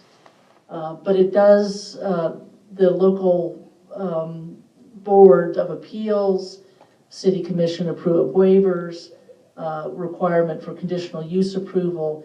Anything besides the site plan, we're reserving the right for those to go to public hearing and not be approved administratively. And finally, we're stipulating that the development may not be developed in phases. So we don't want somebody coming in and saying, yes, we're going to do a Live Local Act development, build the residential, and then that second phase is commercial, maybe never get developed. These are the standards for review of land development code amendments. The planning board found that this proposed land development code amendment meets those standards and recommended approval. And before you tonight, you may approve with modifications, or deny ordinance 2024-15. And I'd be happy to answer any questions. Thank you, Corinne. I think I'd probably speak for all of us, who we're not fans of this Live Local Act and the preemption it's doing to our land development code, but probably don't have much choice in putting forth, regulations to comply with it. So, it sounds like you've put together this to protect us as much as we possibly can while still being compliant with the state regulation here. So I appreciate that, and I think it's got what it needs to in it to give us the best shot.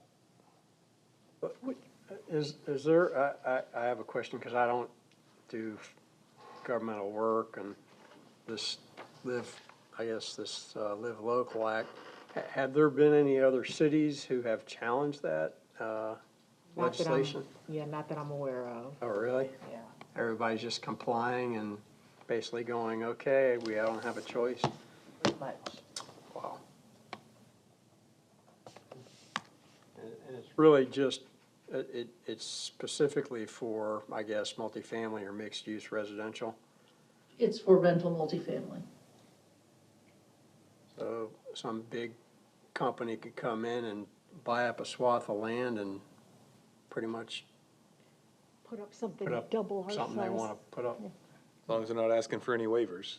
Right. If they want waivers, it's got to come to us. Waivers or variances or conditional uses would have to come before the City Commission. Right, but height-wise, they're not restricted by any, are they restricted as far as height goes? I think you We are mentioned- preempted in terms of height, so if it's within a mile of the tourist destination resort district, they could go up to 65 feet. Otherwise, it could go up to 35. So pretty much essentially all of Safety Harbor is just about, yeah.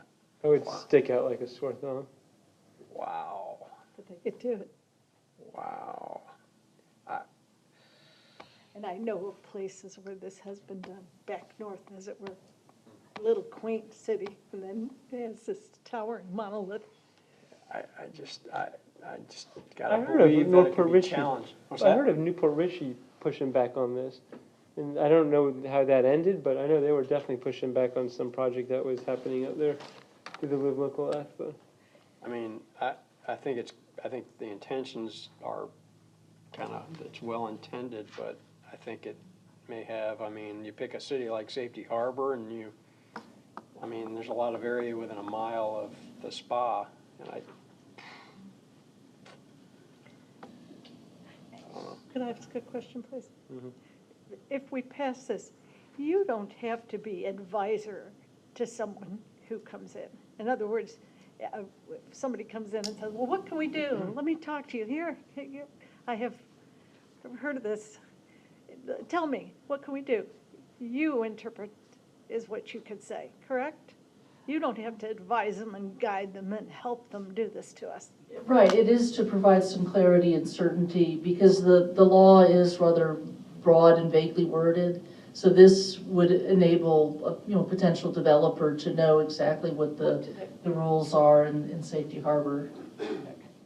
But you won't have to sit down with them and figure out what you can do to destroy us. Yeah, but Essentially. but it puts the city manager in an awkward position, because what ends up happening is he approves something that's mandated by the state, we catch heat.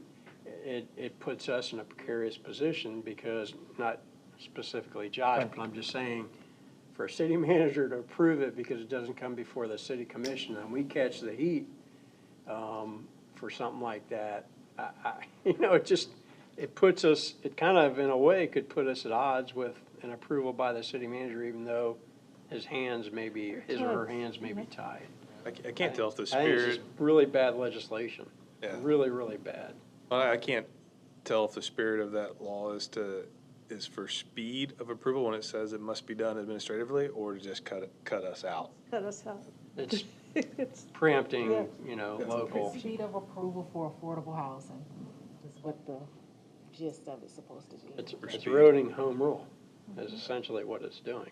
They don't know the flavor of each individual municipality, and they're just basically saying, hey, we're mandating this, don't ask us questions, and I just don't think I think it's gonna be challenged at some point by somebody.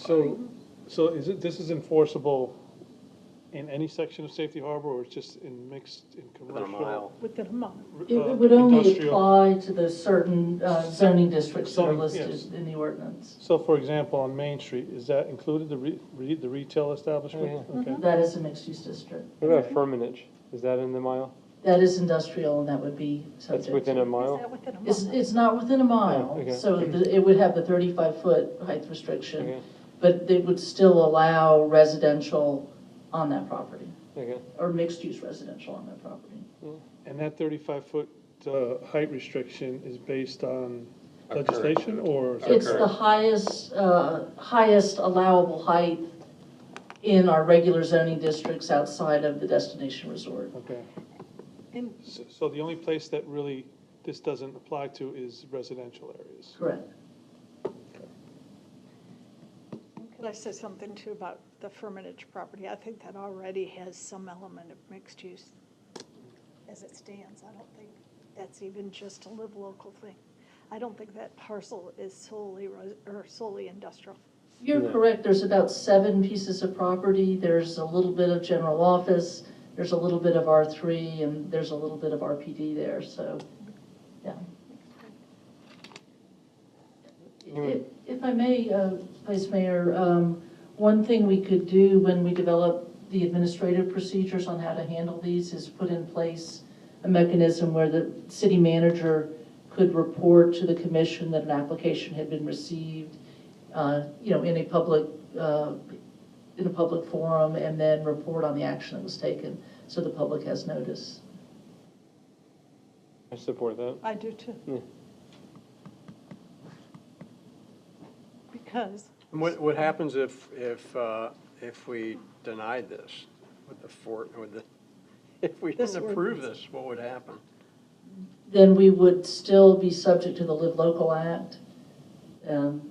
Applications could still come in, and we would just govern those under the legislation alone without the guidance of our LDC. So, I guess the question is, would we be in a better position not to pass it, to challenge it, if something like this happened in Safety Harbor? In other words, I guess I would ask city attorney. I mean, does that put us, Maybe it's subject- kind of like if we pass it, we're not gonna challenge it. If we don't pass it and we decide, I mean. Well, it's a some- law, so if you don't follow it, you're gonna be subjecting the city to lawsuits, because it's in the statute, it's there. But if we pass it, it seems like we have less of an argument to, I guess, contest it. In other words, does this code change make it easier or harder on applications? I think it gives the city more control of how we review and implement the Live Local Act. Standardizing the process, basically, making it known to those who want to. More control, yeah. Right. I think it's gonna happen regardless. Right. And No, what I'm suggesting is, we can contest it if it was a bad situation for the city and citizens were up in arms, the potential for contesting it. approve this and then contest when it's. If we approve this, it looks like we're going along with this. If we don't do this and we just let them do it. That was my question. Yeah. Yeah, I don't. Would But it what be easier? procedures would you have in place if somebody came and wanted to? How would Carol know how to go throughout the process if you didn't give her the authority to be able to go throughout the process? Would she just be making it up on her own? Just or by the act. Just by the act of?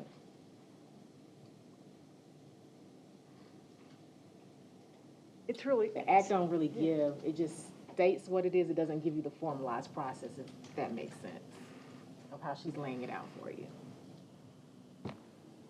And you could still go through the process and decide that you don't want to do it and allow that person to do whatever legally that they have in order to get y'all to do it or, you know, not do it, if that makes sense.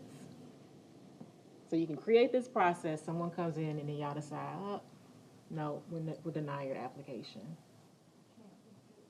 But understand that you're gonna be subjecting yourself to a lawsuit. And you know this discussion, excuse me, isn't directed at you. It's directed at the stench of this. Sure. Okay. Carol's not the legislator. She didn't create this. Why don't we see if anyone from the audience wants to weigh in on this item? No? All right. Any further discussion or motion?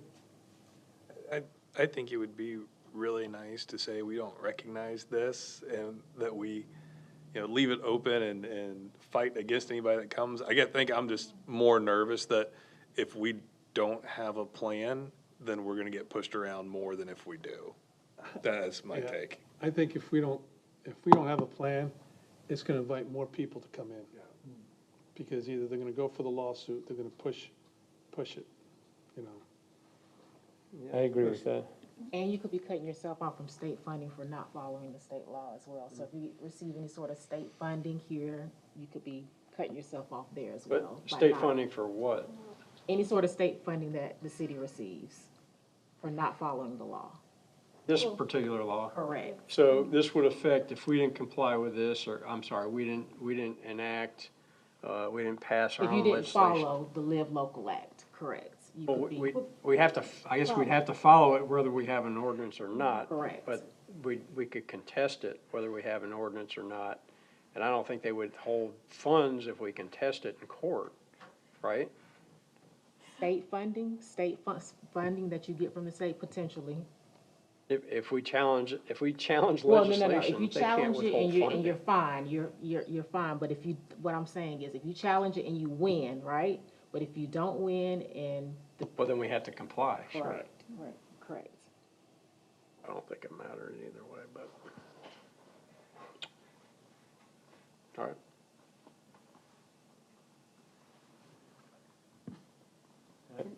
Anyone wish to make a motion? I'll move. Second. All those in favor say aye. Aye. Aye. All those opposed say nay. Nay. All right. Dang, close vote. This is the first close vote in a long time. I just hate it. Wow. It stinks. I mean, I don't like it either. I No. think this is the, I just don't think Yeah. it really, I just don't think it matters one way or another necessarily, and I think we have an opportunity to challenge it if there was something that came through, and that's just. I think we can still challenge it on an individual basis regardless, all right, so motion passes 3-2. Moving on, new business number 7, approval or denial of an annexation agreement. Good evening, Carol Strickland, Community Development Director. This is an annexation agreement for property located at 215 13th Avenue South. This property contained a single-family dwelling that was demolished. At that time, their water and sewer service was disconnected. They're in the process of constructing a new home that's been permitted through Pinellas County. However, in order to receive water and sewer service, according to the city's code, they do need to annex. What they're requesting is that they be able to receive water and sewer service so that that is available during construction of the home. And when the home is completed in Pinellas County, they would annex into the city. Okay. Yeah, I have a question. And this is a guarantee that they will. They won't be able to complete construction and then say, we changed our minds. Correct. If they have submitted a petition for annexation, and the agreement provides that if they withdraw that petition, the city could enter a petition on their behalf and annex them. Okay, thank you. And I also want to say welcome neighbor that's on my street. It's a very nice home. Yeah, so thank you. I have a question. The water and sewer line's close by the house. In other words, it's not something the city's going to have to put additional lines in. No, they had service previously, but it was disconnected when they demolished the previous home. And it's correct that people used to be able to get our water and sewer even though they were county, but that is not correct now. Thank you. I was confused about that too. If they weren't annexed before, how'd they have our There was utilities? a code change that required annexation to receive services. And then the other benefit of the annexation for the homeowner is they won't have to pay the surcharge once they annex.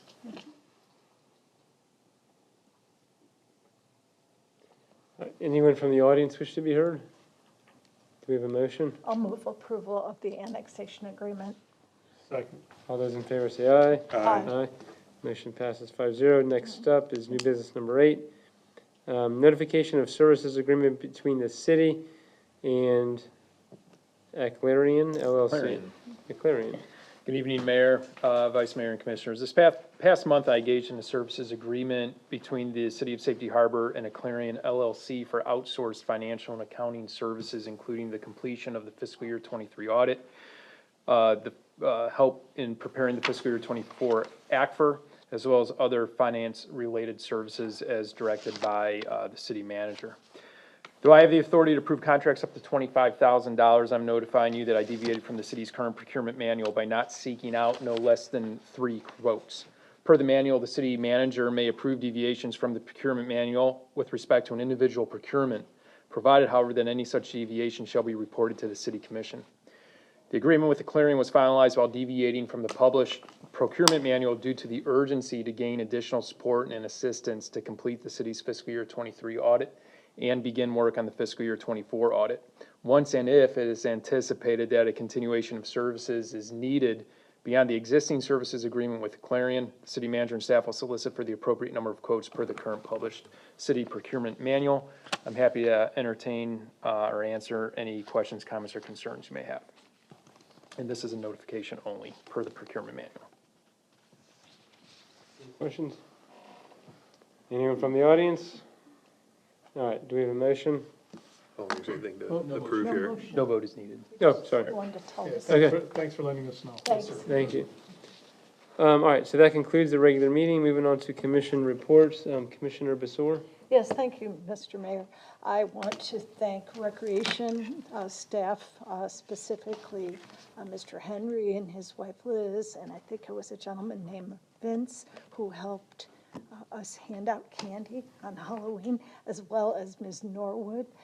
We handed out a lot of candy, and it was just such a delight and a pleasure because not only did we get to see the mayor in his wild outfit with his family from Moana, but we saw people who had had devastation, I'm sure, in their lives, and this was a chance for people to just cut loose, get out, wear crazy costumes, and just come by and get a handful of candy. So I just love that event, and I am so appreciative that Leisure Services made it happen. I also want to ask direction about Veterans Day, because I believe we will have another program at the marina, but I don't have the parameters in my head. So if somebody does know if something's going to happen down there, I'll work on that and share it with the I'll commission. appreciate it, because we have an election coming up, and I am so hopeful everybody will get out and vote, but there is going to be dismay after that election. Not everybody can win, and so what I hope is that even if people are dismayed, they will still show up for things such as that Veterans Observance, which just really brings Safety Harbor together. And so I'll just look forward to seeing many, many of you there, no matter the outcome. And I spoke to you the last meeting about the hurricane and the cleanup and neighbor helping neighbor, and how we'll always remember where we were from Milton.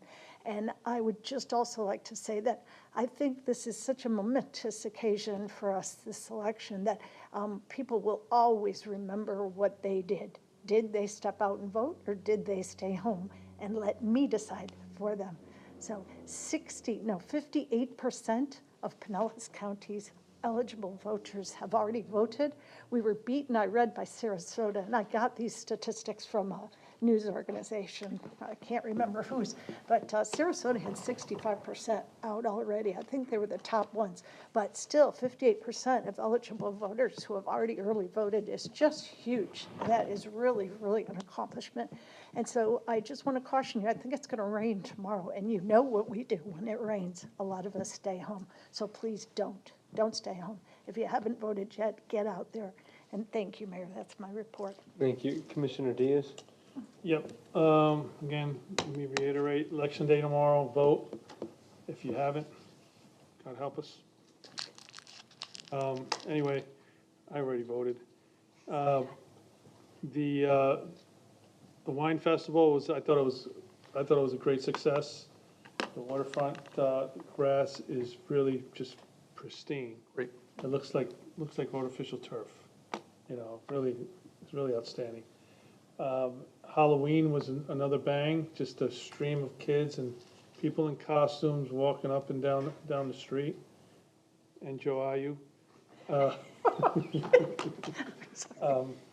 But it was really great to see everybody coming out and having a good time, especially after everything that's been happening the last few weeks. That's all I have. Thank you. Commissioner Burnett?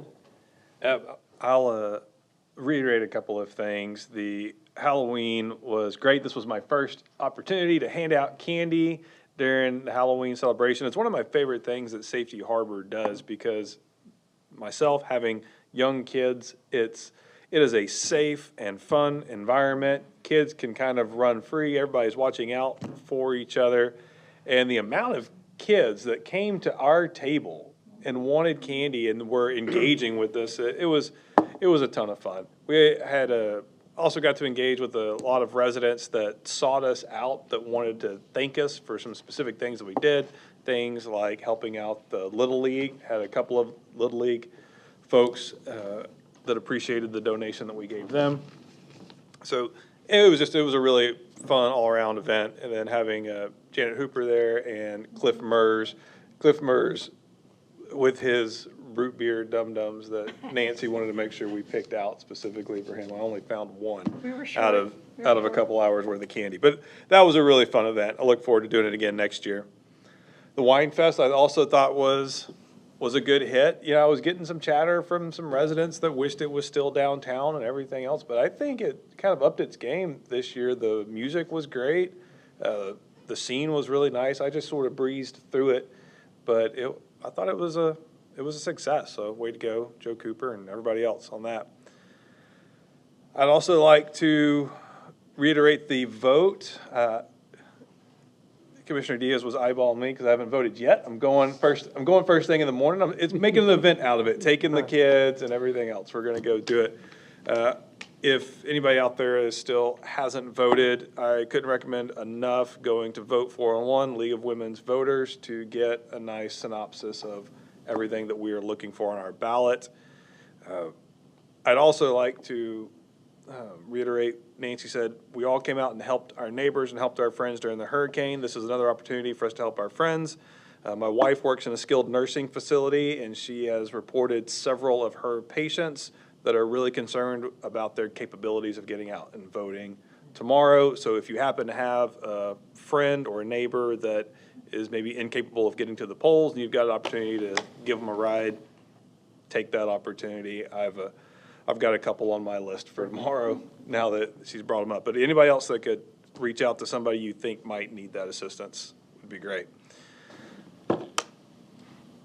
Also, I want to touch, Chad was here receiving his tenure award. I just wanted to say that I had a chance to work a few minutes with Chad right after the hurricane.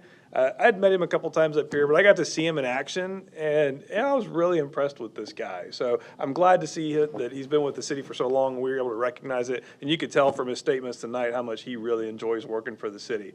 And I think that's something for us to remember, that we've got a little, we're going to talk a lot about pay in the coming weeks. But let's not forget, we've got some opportunities to be a great place to work for a lot of reasons. And I think Chad let us know how much he enjoyed working here, so I appreciated that. Okay, last thing I've got, and Josh, maybe you can bring up any ideas or opportunities y'all may have discussed. I've read some other cities talking about offering some help or relief to any of employees that were affected by the hurricane. I know some cities have offered just blanket, a few dollars in case they need it. I think there might be some opportunities to open up some selling back of PTO. I don't think that's in our policy now, but maybe something to give our employees a chance to get some cash if they need it for help. So just throw that out there too if you want to comment on it. All right, that's all I've got. Thank you. Vice Mayor? Sure. I guess a while back, we heard a lot from, the community about all the limbs, et cetera, not getting picked up. And it's kind of interesting. I drive to Tampa every day and on Bayshore, South Bayshore, and I see the city of Safety Harbors all cleaned up. And as I'm crossing over Alligator Creek into Clearwater, I see all the mounds of rubbish along. You know what? I didn't even look coming home today, but I think it's still there. Actually, they were out picking it up this past weekend, but we got picked up well before the city of Clearwater ever picked up from their residents. So again, kudos to all those in the city, all the staff, Public Works for doing a great job with this recovery. Wine Festival, a lot of fun. I just think, I love it out there. You go out to Waterfront Park, the grass, it's like, take your putter. You can play golf out there. We have saltwater resistant grass out there. It survived already being deluged with bay water. It's just, what a great venue. That's why I was pushing to, maybe we should charge a little bit more. You could just see, they did a good job keeping the cars off, that type of thing. But again, it'd be nice for the the for-profits to pay a little bit more. You can talk about, well, it's the most expensive venue in Pinellas County. I don't know if you could find a venue like that in Pinellas County. Think about the Wine Festival when you were out there. The wind's blowing, we're right on the bay. It's just, you see the lights over in Tampa. It's awesome. So I think it's well worth, $2,000 to rent that if you're a for-profit. Again, everybody, I want to reiterate the election tomorrow. I think a good amount of people, what are we at, 80 million in the United States who have voted already. I think, you got all your candidates, but there's also Amendment 3, marijuana amendment, Amendment 4, the abortion amendment. Wherever you stand on those two issues, make sure you get out to vote. And let's see. Did Andrea ever find that sign that was down on Bayshore? No, not that I've heard, but we have filed a police report with PCSO on Okay. it. So. Oh, well. Hopefully we can get that back up, but. $6,000 value, so. Does anybody have cameras? I don't believe there were any cameras out there, so. No, right across the street. I could follow up with PCSO. And I believe that is all I have. Thank you. Thank you, and I just want to say it's nice to see things getting back to order. And again, want to reiterate my gratitude to Public Works for all your guys' hard work. I was at the Wine Festival, and I thought it was a great event. Kudos to Rick Blake and Blake Realty for sponsoring and putting on that event. I think they did a great job, and it was nice to see everyone out trick-or-treating and just having a good time and getting back to normal.